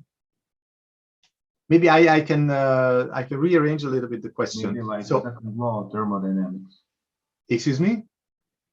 Maybe like some thermodynamic law, like exactly, thermodynamics. And I have a little bit. So just think of this primary circuit as something that is more or less closed. We have like a closed system and we haven't changed any parameters, so at the end nothing will be changed. Yeah, but yeah, just have the stability. Yeah, that's the reason for stability. But just think of this primary circuit as something that is hermetically closed. But of course, there is heat exchange between the primary circuit and the secondary circuit through this heat exchanger, which is the steam generator. So how could we formulate just maybe one sentence that would tell us that, okay, this is the principle, that this is the reason why there is no change in the primary circuit? Well, everything that leaves comes back in another way. Yeah, that's one kind of reasoning that's not bad, yeah, actually. So what's happening here is that there is heat production here in the reactor, as heat production is 1,485 megawatts, and exactly the same amount of heat with some heat loss, of course, but now we're not talking about heat losses. So exactly this amount of power is transferred from the primary circuit to the secondary circuit, and then goes towards the turbine. So what is the condition for this constant operation? The load is constant. Excuse me? I said the load is constant. The load is constant, exactly. The load is constant. So which means that there's a constant production, and the load is constant, which means that the production is constant and the removal is constant. This heat exchanger or steam generation ensures that there's a constant and the same amount of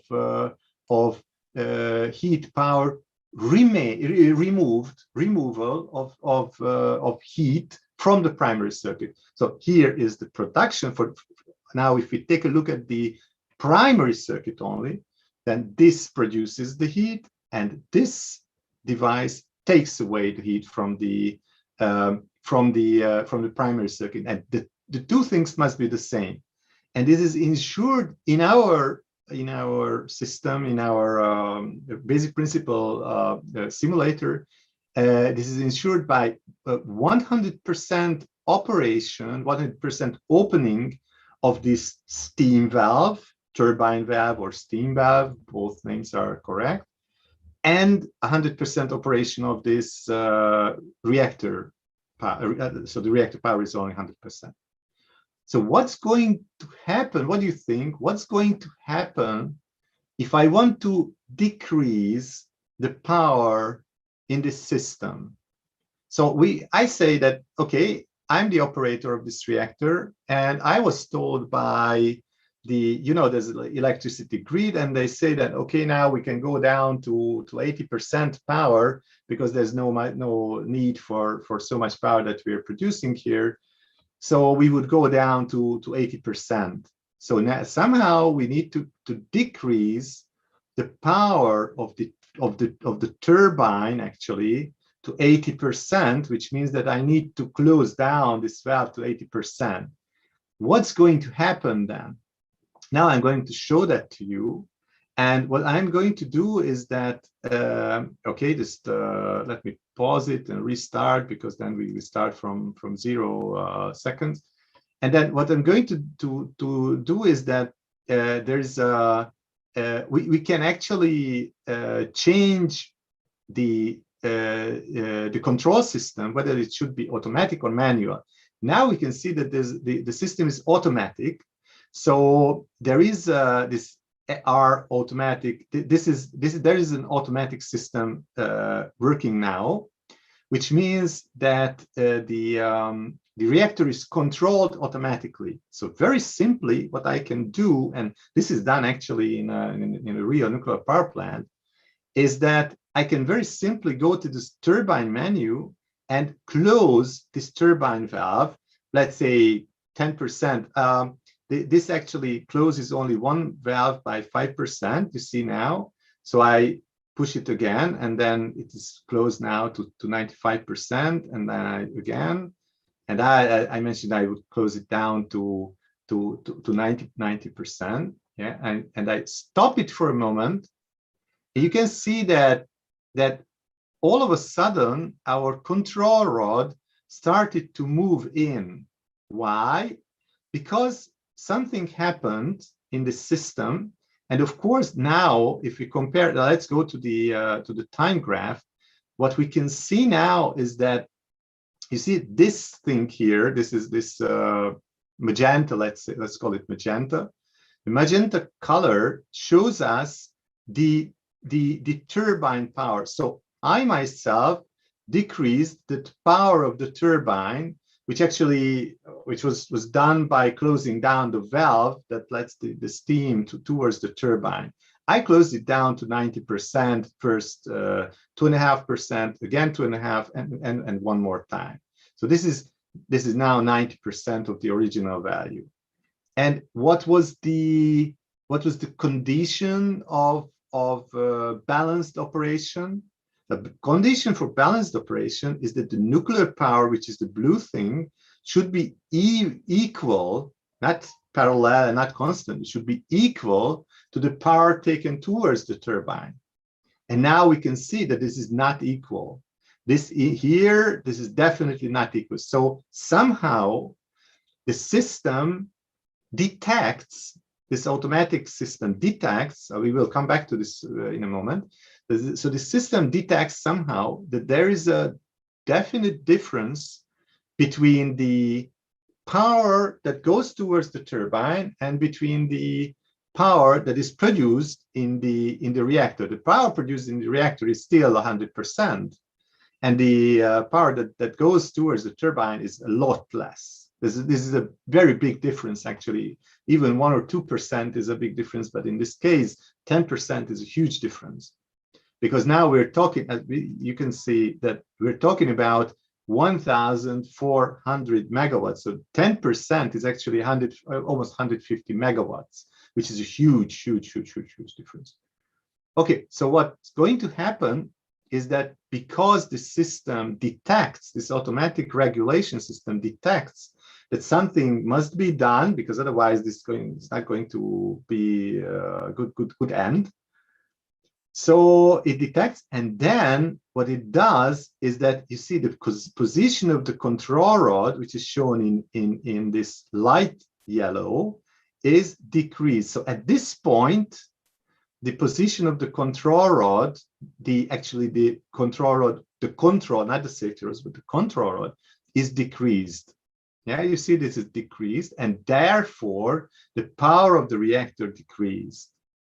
So let's continue with this. Yeah, we can see that this goes on as long as the system somehow detects that something is better. Now, you see that this is really interesting. If something happens here, it would return back. So from that, you might have the idea that this is actually what is detected by the system is not the opening of the valve,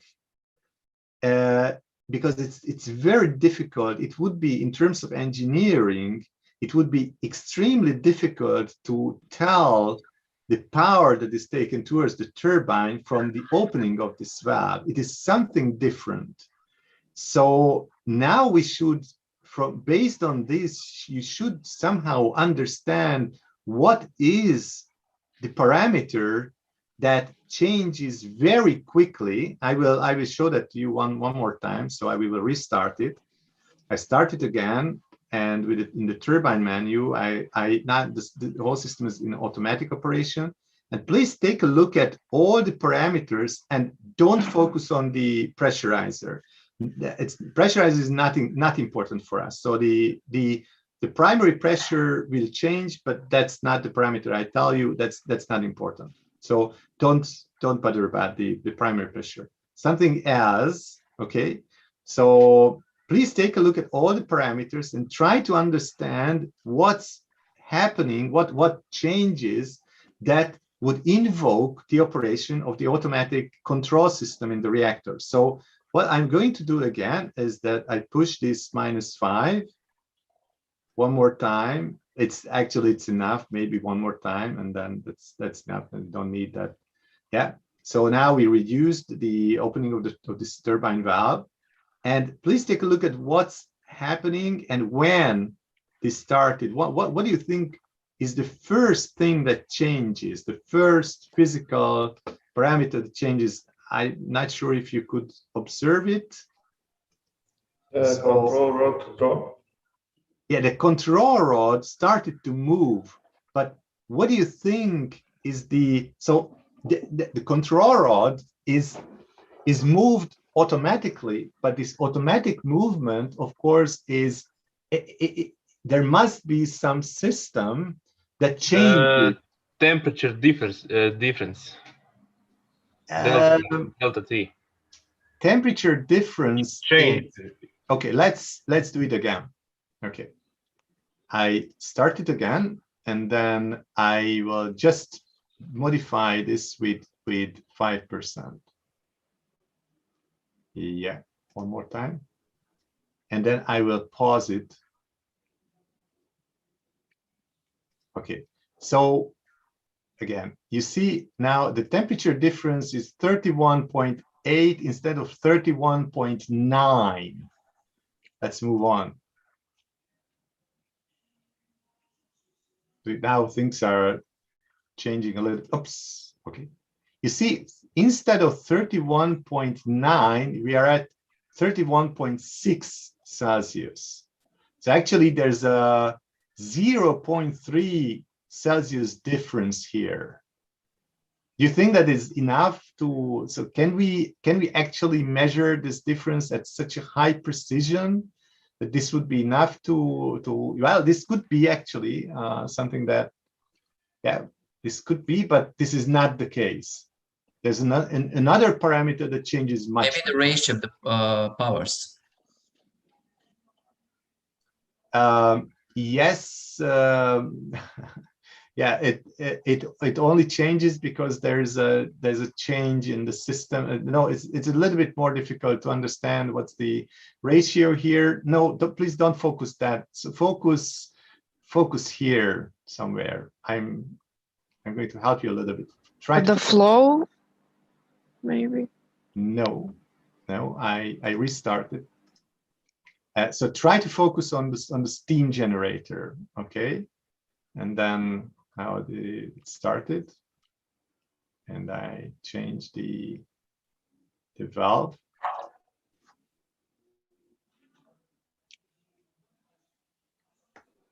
What is the quantity that you see? Pressure rises.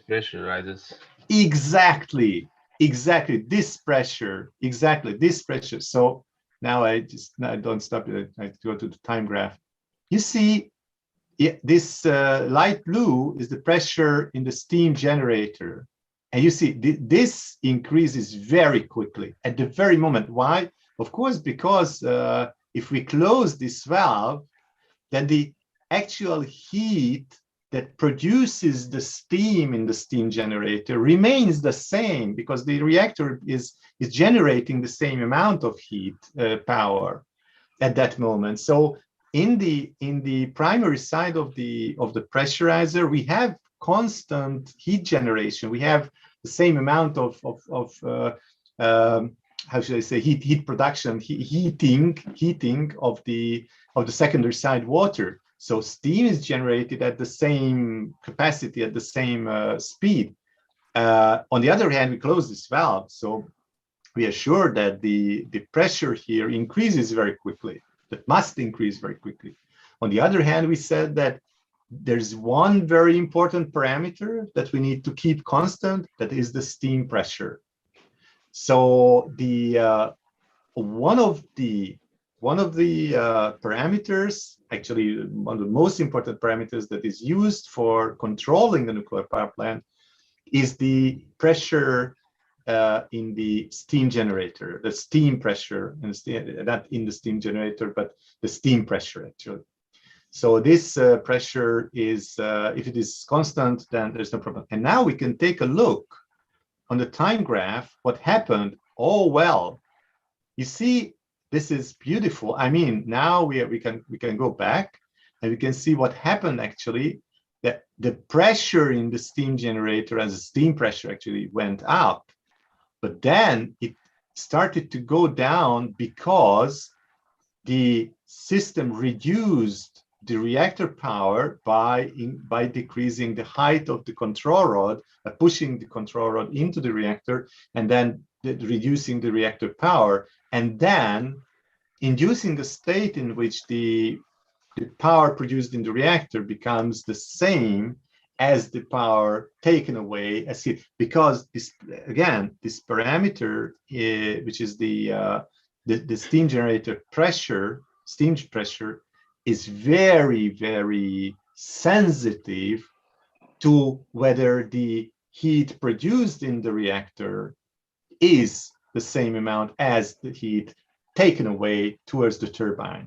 So thermodynamically, the balance in the system is created if there's the same amount of heat taken away as the amount of the amount of heat.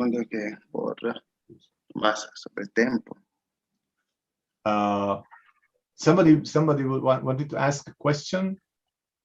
I guess Adolfo, you have a microphone. Oh, okay, good. Okay, we can go on, and then now we understand. I have a question. Yes. Is the pressure for the turbine needed to be the same so that frequency in the electric grid remains the same? Oh, okay, that's a different thing. The frequency is a different thing.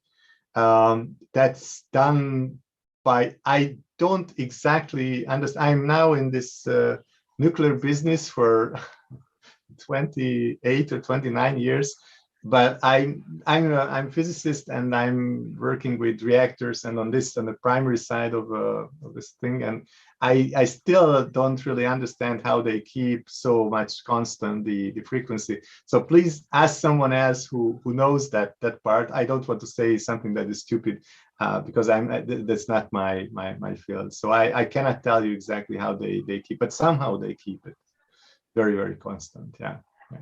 Okay, so I think physics helps a lot in this respect, but anyway, I'm not an engineer who knows exactly what happens there. So for now for us, what is important is the primary circuit, and of course the steam generator that takes the heat away. And what I'm going to show you, because now we have arrived to the last part of our exercise, and then what we're going to do is that I would like to show you something that is really, really interesting in a nuclear power plant. And this is what I mentioned, that ensures the so-called inherent safety, on the one hand, inherent safety of the reactor. And probably you have heard about negative feedbacks. In general, what negative feedback means. The negative feedback is something that helps to slow down something that would otherwise how should I say it, that would cause some problems. So what's happening in a nuclear reactor, and now I'm going to show you another thing. I stopped the simulation, restart it. we start again the simulation. And what I'm going to do now is that I'm going to switch off this automatic regulation. So there's not going to be any movement of the control rod. We make sure of that in a way that we turn off this automatic system. So what I'm going to do is I go to this reactor rod menu and I change the power control mode. If I change it, then we are now in manual mode. And now I could move, I move to independent rod movement, and now I could move the rod if I wanted, but I don't want to move that rod. I want to keep it in this position. And what I'm going to show you is that now I'm going to close down this valve, not so much, not 10%, but let's say 2.5% or 5% or something like that. So let's go to the turbine menu. And I'm going to shut it down a little bit. Yeah, maybe a bit more. Okay, so like 95% or so. So again, I would like to tell you on this time graph that to show you that, yeah, the same thing is happening now as before, that yeah, you see that there's a definite difference between the reactor power and the power taken towards the turbine, the actually transferred heat, and this is the generated heat. And what we see here is the definite increase and continuous increase of the steam generator pressure. Now we are almost 1 bar higher than the nominal pressure. So yeah, that might be a problem. But what we have to concentrate now on is something very interesting. If you see here, if you take a look at this, you see that now the thermal power of the reactor is actually is less than it was. So this is 98.7%. This is not 100%. So nuclear power is reducing, even though the control rod is not moving at all. So why do you think this happens? Do you have any? I'm sorry. Yeah, please go ahead. Temperature goes higher. That means density goes lower, and that means that the moderation gets much worse. Exactly, and that, I'm not sure I would agree with much worse, but worse, definitely. Yeah, I mean worse. Yes, yes, worse. Not, yeah. Not so much. yes, exactly. Very good, very good. Thank you for this. Yeah. So what's happening here is that I'm trying to explain this a little bit in more detail. So as you can see, the pressure here increases. So due to this increased pressure, there's a little bit less boiling. Less boiling means less heat transfer. So less heat is transferred towards the turbine. If there's less heat transfer, that means that the cooling down in the steam generator is now less than it was. So actually the temperature here, the average temperature of the water, as you can see, it was like 298, and now it's 299. So it's a little bit higher than it was. So now we have increased with a few tenths of Celsius. There's an increase of the temperature of the primary water, the average temperature of the primary water, which means, as I'm sorry, I'm not sure about your name, who answered the question. I'm Camila. Camila, yeah, okay. So as Camila said, that there is less moderation now because the water temperature is a little bit higher, and higher temperature in an inherently safe reactor means that because the density of the higher temperature water is less, then the moderation would be less. The reason for that is that the reactor should work in an under-moderated region, in an under-moderated way. which ensures that if the density of the moderator, which is actually the coolant, we are talking about the same thing, coolant and moderator is the same material, is the same liquid, right? So if the density changes, if the density drops, then there's going to be sufficient negative feedback to slow down this reaction. Now, we might ask the question, and now I continue with this operation, we might ask the question then, why do we need the control rod? Because, yeah, now we see that, okay, the pressure is increasing, the temperature is increasing, the water temperature is increasing, and then continuously the power of the reactor is decreasing. So if we take a look at the time graph, we can look at this and we can see that they are approaching. I mean, the blue line is approaching slowly but constantly approaching the magenta line, which means that after a while, most probably they're gonna be the same, and there will be balance again in the system. So why do we use this automatic system if we can do that without a control rod? What do you think about that? It's for safety purposes. You cannot rely on the, let's say, natural reaction of water. Well, yes and no. The reason why I'm saying that is that at this moment, for this change that I made, this about 5% change, you can see that on the time graph that actually the pressure in the steam generator is now not increasing so fast. It's just, I mean, the increase is slowing down, and then these are approaching each other. So there's not really a big problem about that. So what we might say is that, okay, it's fine actually. So with a few percent of decrease or increase in the power, there's no problem with that, because we can keep the steam generator steam pressure actually within some limits, and the limit here is something like 40. It depends on the nuclear power plant, but usually it's something like, in this case, this is about 48, 49 bars when the pressure is too high, and then the safety or this release valve opens, and it's not good, of course. That's definitely not something that is good. But now what we can see is that, well, this is 95%, this is 90, oh, that's a little bit less than that, but it will still probably decrease a little bit. And we're more or less, okay, it's still slowly increasing. So probably there's a function of the simulator that we can use now, which is the fast operation. Of course, in reality, we cannot make things happen faster than they happen.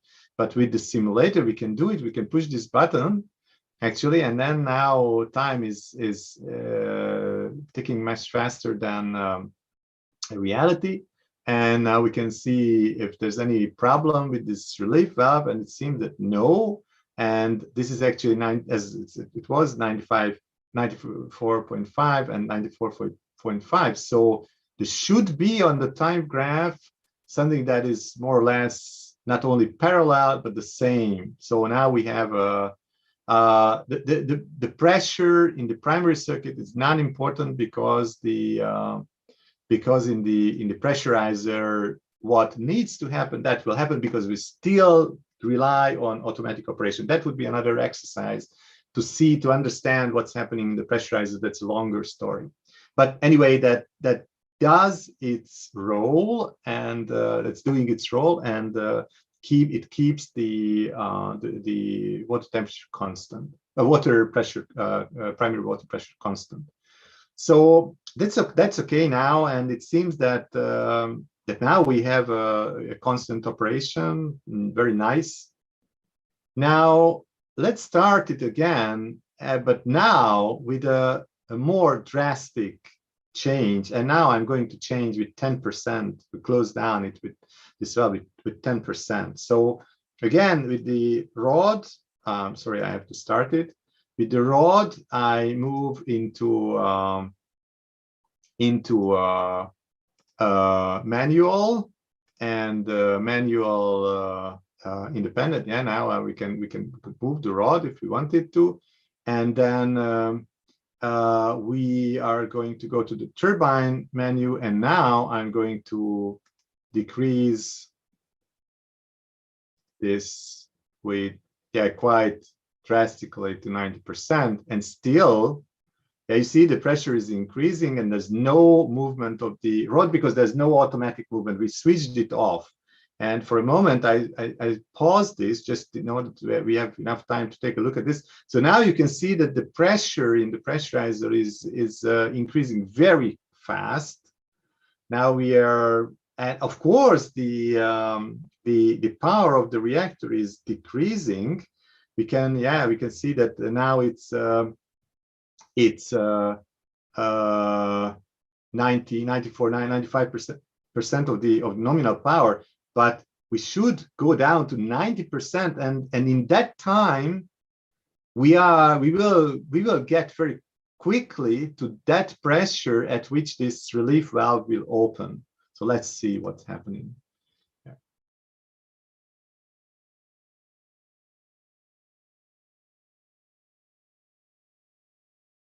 Okay, so you see now we reached the limit and this safety valve opened. Of course, this is not the normal operation in a nuclear power plant reactor. So what we can conclude on that is that if we make very small changes here, then because of the inherent safety of the system and because of the negative feedback that ensures the inherent safety of the system, we might say that, okay, we don't even touch the control rod. We switch to manual operation and we just make very small changes and then we are okay. However, as I asked the question, why is this needed? Why is this control rod needed? It is needed because we want safe operation, and for the safe, and for the safe operation, we have to keep all the parameters in their respective safety ranges, which means that, for example, for the steam generator, steam pressure, it means that this is below 98 bar, it must be kept. And in order to keep it even within a smaller range, this control system needs to operate. So there's no problem with it. But on the other hand, we can actually do a manual operation, and we can do this manually. And this is the last thing I'm going to show to you. And then we will have some time, and I'm going to show to you, also tell you how you can use the simulator.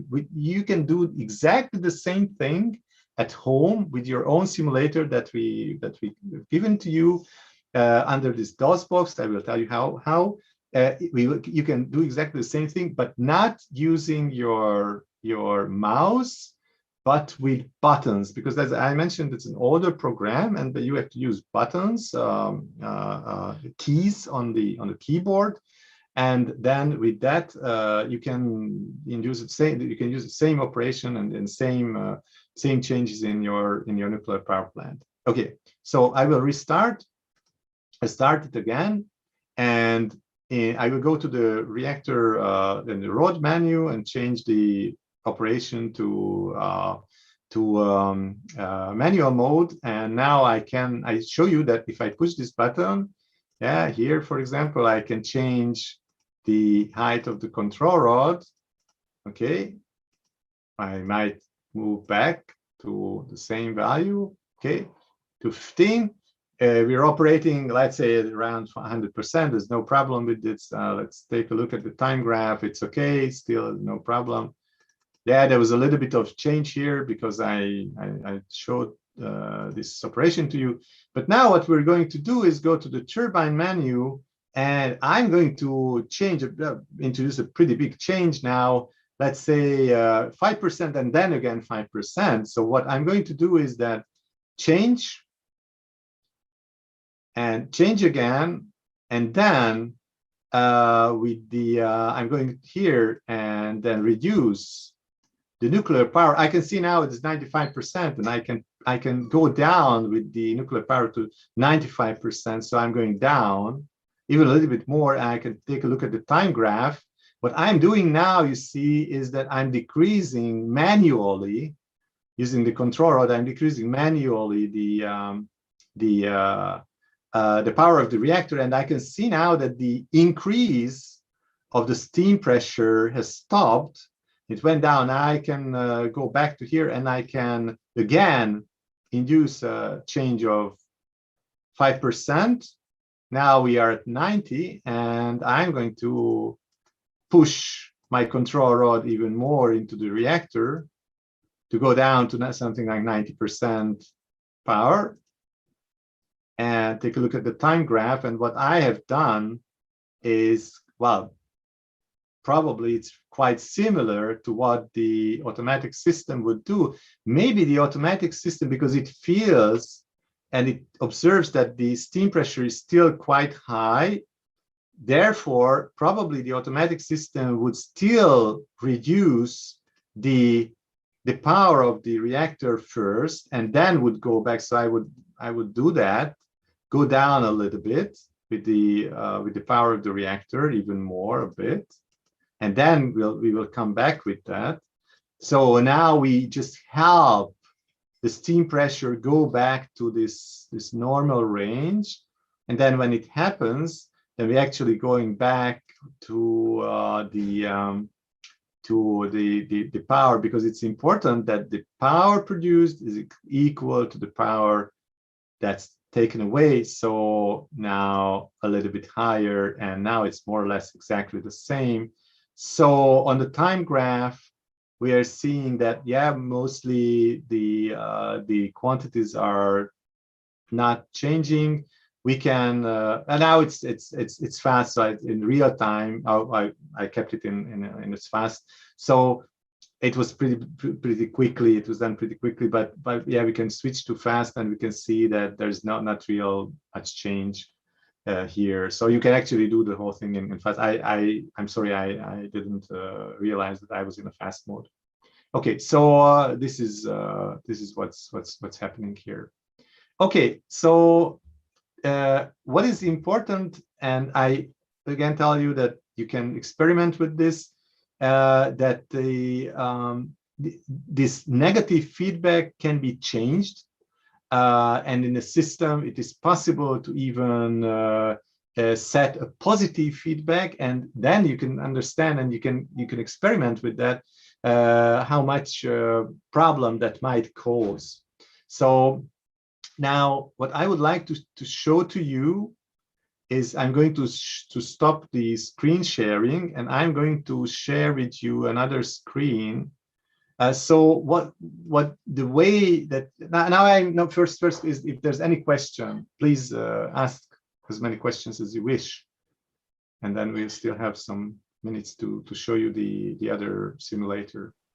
Yes, I have a question about the simulator. Does it also simulate xenon poisoning of the core? Yes, it does. I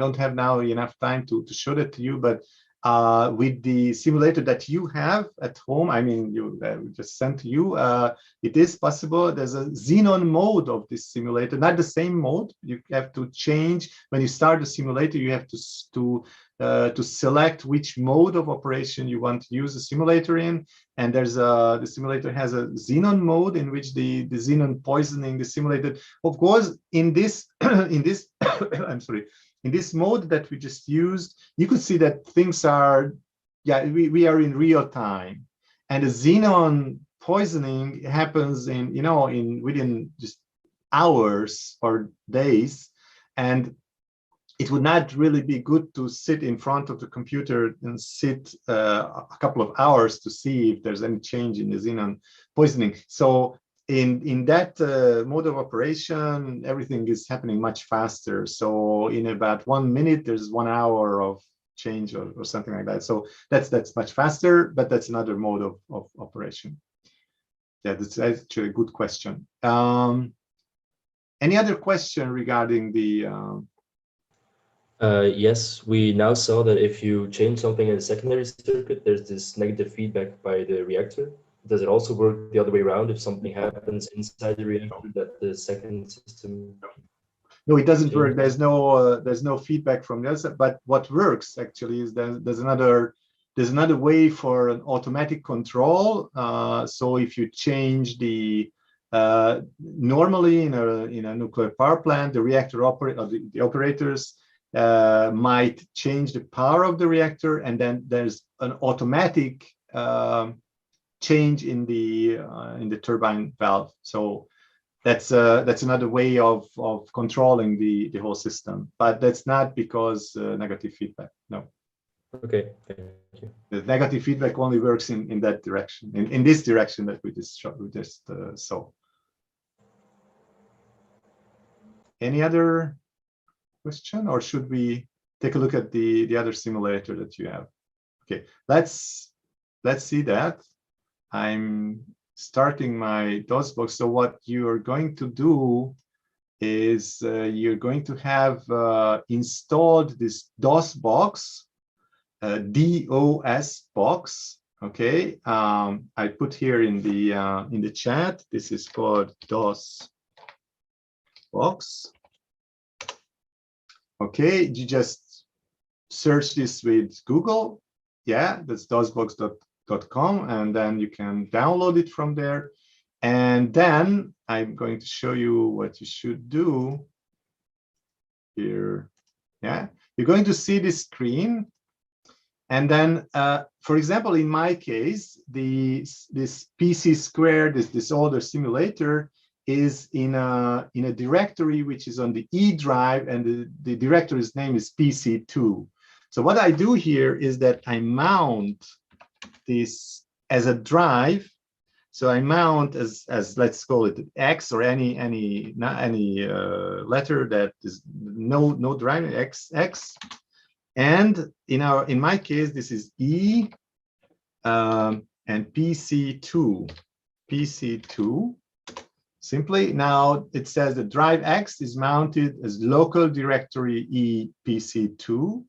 And then very simply what I do, I'm going to this drive. So I change the drive to X. Then I'm in X drive. And then I very simply say start. Yeah, and then we have this simulator. And then very simply we push the enter. And then here's your menu. But here you can see probably my mouse. It doesn't work. Okay, what you can do actually is you can move in the menu using the arrows on your keyboard. So, but the keyboard is, and you see, for example, that here it says start and there's an S. So if you push the S on the keyboard, that's fine. Or if I push for F and file here, then it would move here, or mode or parameter. And if you go to the mode, yeah, you can see you can select power range, which is this one that we just used, startup or xenon mode. Yeah, the xenon mode is the other one that, yeah, okay, then start. And then here's the parameter. I just showed this to you very quickly because we have actually 2 minutes.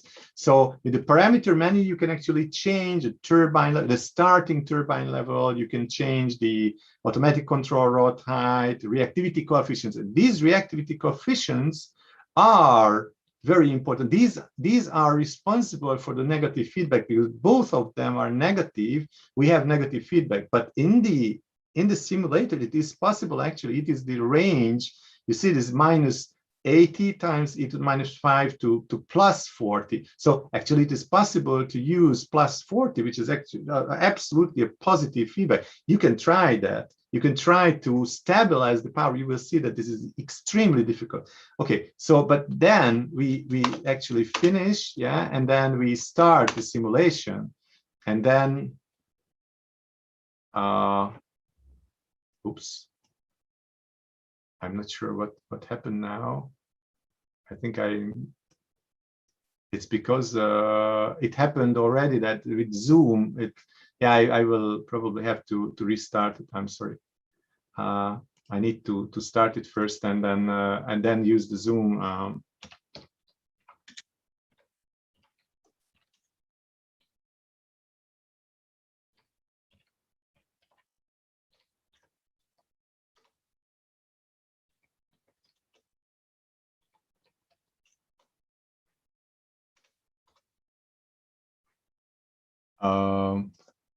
Oh, I'm sorry. It seems that because Zoom is running. Okay, it will work for you. If it doesn't work, you can try it on another computer. So, but it's if there's no, it happened to me that before I actually started this exercise, I tried this worked, and now because Zoom is working, and this happened already with my own students in Hungary that the Zoom, but I don't know why actually, but it worked normally. So please try it. If there's any problem, then let me know. Just write a letter to me. I put here my email address. And you can just let me know, and or you can, for example, you can try it on another computer with an older operating system, not Windows 10 but Windows 8 or Windows 7. If there's one available for you, that's probably even better. Now it's 46, so I think I will have to finish now. And thank you very much. Professor. Thank you to you, Professor Citrus, for this very wide explanation and very interesting simulation of this nuclear power plants work. I'm sure all the audience enjoyed a lot your demonstration. Thank you very much. And so now we are approaching to the end of today's session. We'll have now 10 minutes more or less coffee break till 5 o'clock. I'll send you here in the chat, so please don't log out from Zoom. I'll send here the link to the quiz to test what you learned today with all these interesting lectures. And so we'll start again at 5 o'clock to end today's session. See you soon.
Okay, it's 5 o'clock.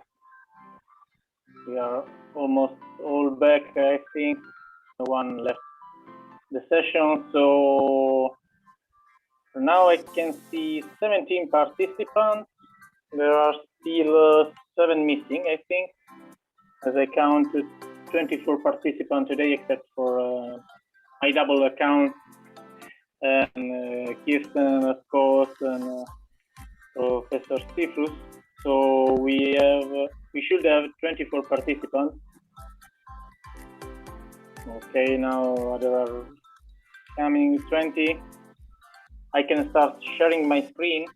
So as for yesterday and for the tomorrow quiz, I remind you to rename your avatar with your name and surname to make it easier also to calculate the final ranking.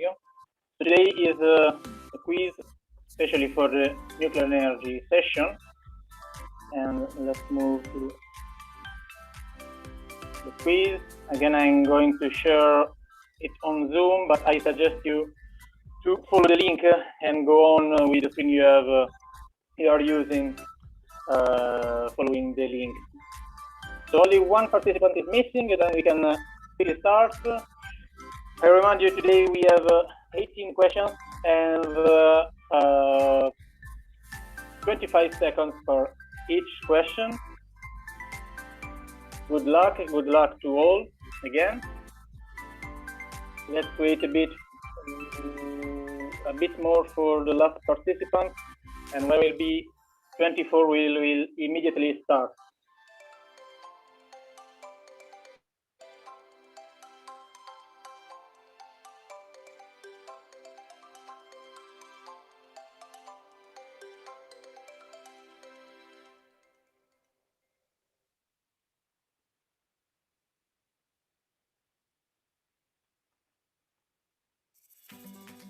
I can send again the link in the chat. Let's wait really a few more seconds. There's only one participant missing from today's session.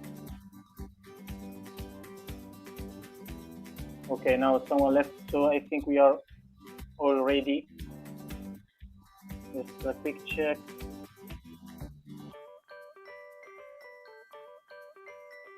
Okay, now we are all ready to start, I think. I'm just closing the chat box, I'm sorry. And now someone log out, and now we are in. We are all ready to start, and so let's start with the countdown. The first question for this afternoon is, which of the below is not the main component of a nuclear power plant, as we do with Professor Sifus? Steam generator, steam turbine, pressurizer, or gas turbine is not a main component of a nuclear power plant.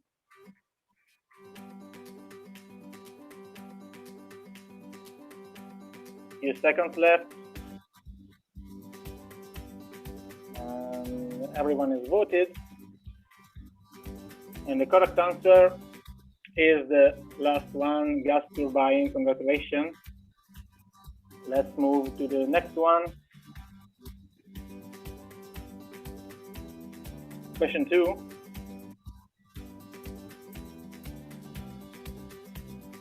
What is the approximate temperature and pressure in a primary circuit? As we saw in the simulator as well, 200 degrees and below 70 bars, 500 degrees and above 250 bars, 300 degrees and 130 to 160 bars, or 155 degrees and 133 bars.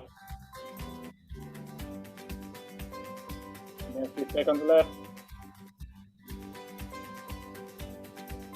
Time is up. And yes, the correct answer is the third one, 300 degrees and 130 to 160 bars. Let's move on.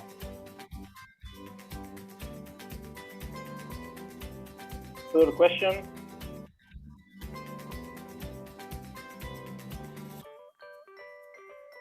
In order to operate a PWR reactor in an inherently safe manner, the operator must increase the boron concentration of the coolant to the maximum, always keep negative feedback, always keep positive feedback, Make sure the primary coolant water is boiling rapidly. 10 seconds left.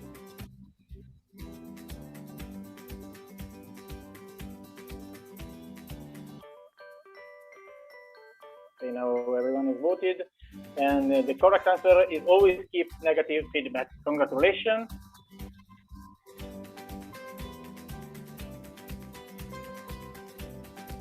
The fourth question.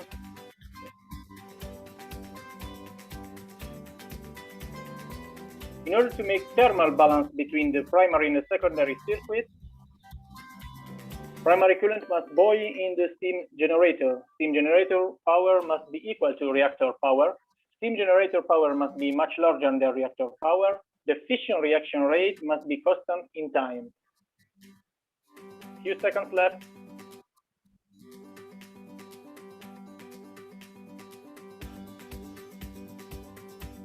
And time is up. And the correct answer is the second one, exactly. Steam generator power must be equal to reactor power. Let's move to the question number 5.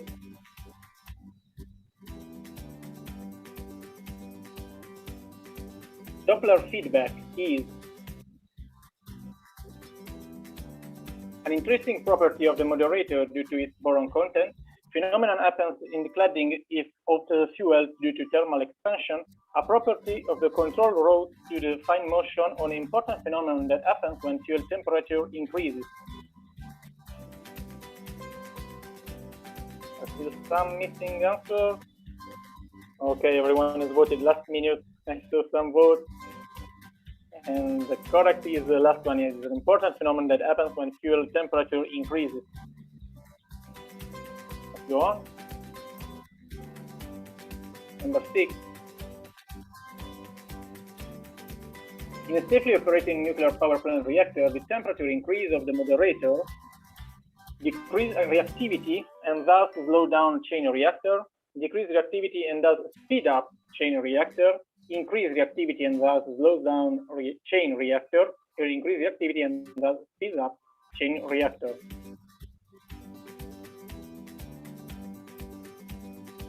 Yes, everyone has voted now. And the correct is the first one, decrease the reactivity and thus slow down chain reactor. Congratulations. Question number 7.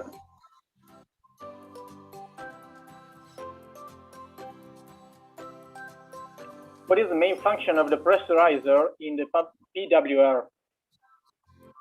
Increasing the pressure level of the primary circuit to a very high, decrease the pressure of the secondary circuit to low level, maintaining the primary pressure at a stable value, or maintaining the secondary pressure at a stable level.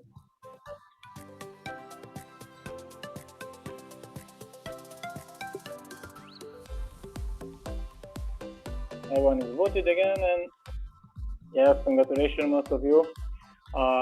Maintaining the primary pressure at a stable value. So let's go on.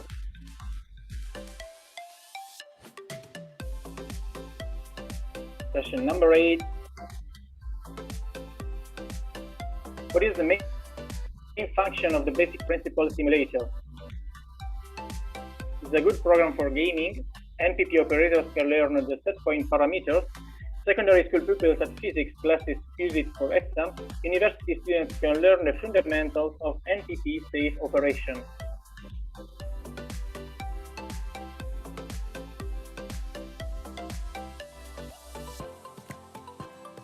And the correct answer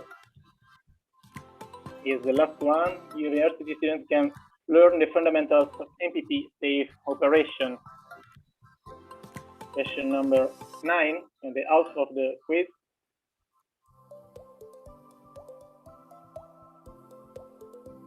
If we close the main steam valve during nominal operation in a safely operating NPP, nuclear power will increase due to positive feedback, nuclear power will decrease due to positive feedback, nuclear power will increase due to negative feedback, or nuclear power will decrease due to negative feedback.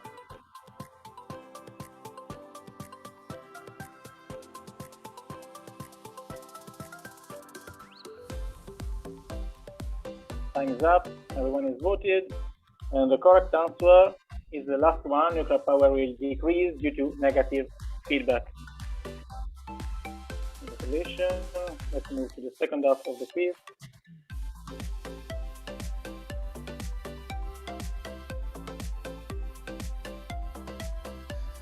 What is not true for control rods? They have subthermal or epithermal neutrons. They are used to increase, decrease reactivity.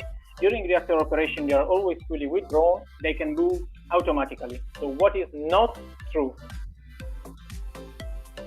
among these sentences?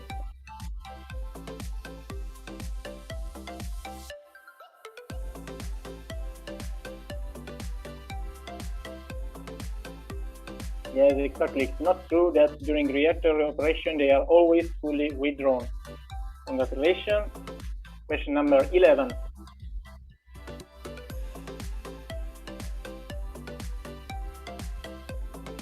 Which statement is not true?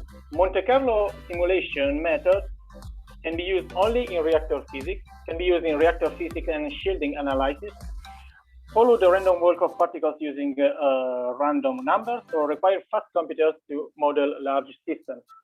Which of these sentences is not true about the Monte Carlo simulation method? Everyone has already voted. And yes, the first one is right. Monte Carlo simulation method can be used not in only in reactor physics is not true. Question number 12. BME nuclear research projects are only related to the BME training reactor, are related to European Union funded large projects, do not use computational fluid mechanics, or are not related to European fusion research. Complete the sentence. So, BME nuclear research project, yes, are related to European Union funded large projects.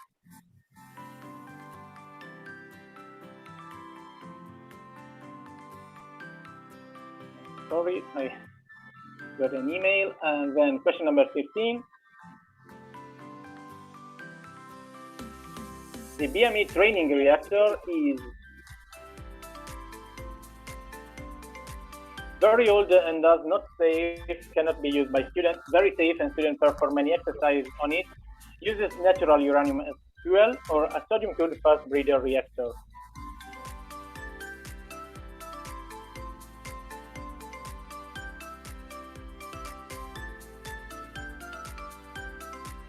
The correct answer is that one. It's very safe and students perform many exercises on it. So only last questions left. Number 14. What dominates the response of most people to an apparent danger? Fear, understanding of the risk, expert advice, or years of training? Move to Professor Tigeli lecture.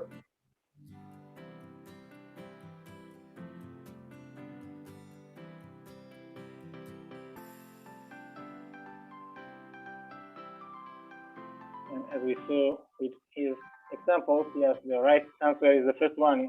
It's mainly fear. Number 15.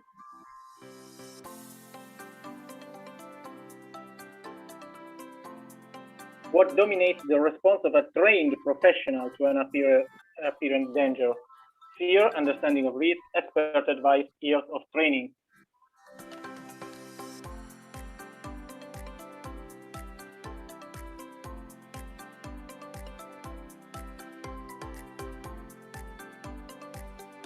Everyone is voted, and the years of training are dominate the response of trained professionals. So this is the correct answer. Let's move to question number 16. Which among the sources of energy listed below does not pose any danger to the health and life of people? Photovoltaic, none of the above, hydropower, or wind?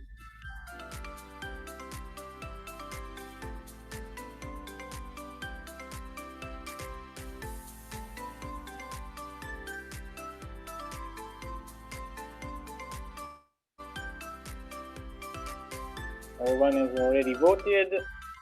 And as explained, none of the above source of energy does not pose any danger to health and life of people. Let's move to the question number 17.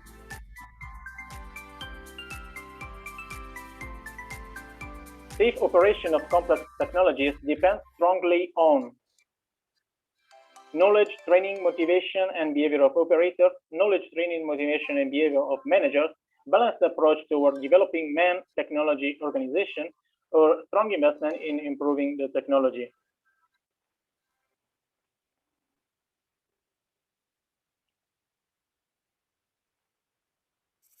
So safe operation of complex technologies depends strongly on a balanced approach toward developing man, technology, and organization system. Then let's move to the last question for today, number 18, and then we'll see today's leaderboard. Which of the below power sources has the largest energy density, joule per kilogram? Lithium-ion batteries, diesel fuel, hydrogen, or uranium-235 or nuclear fission? I want only quick answers and correct.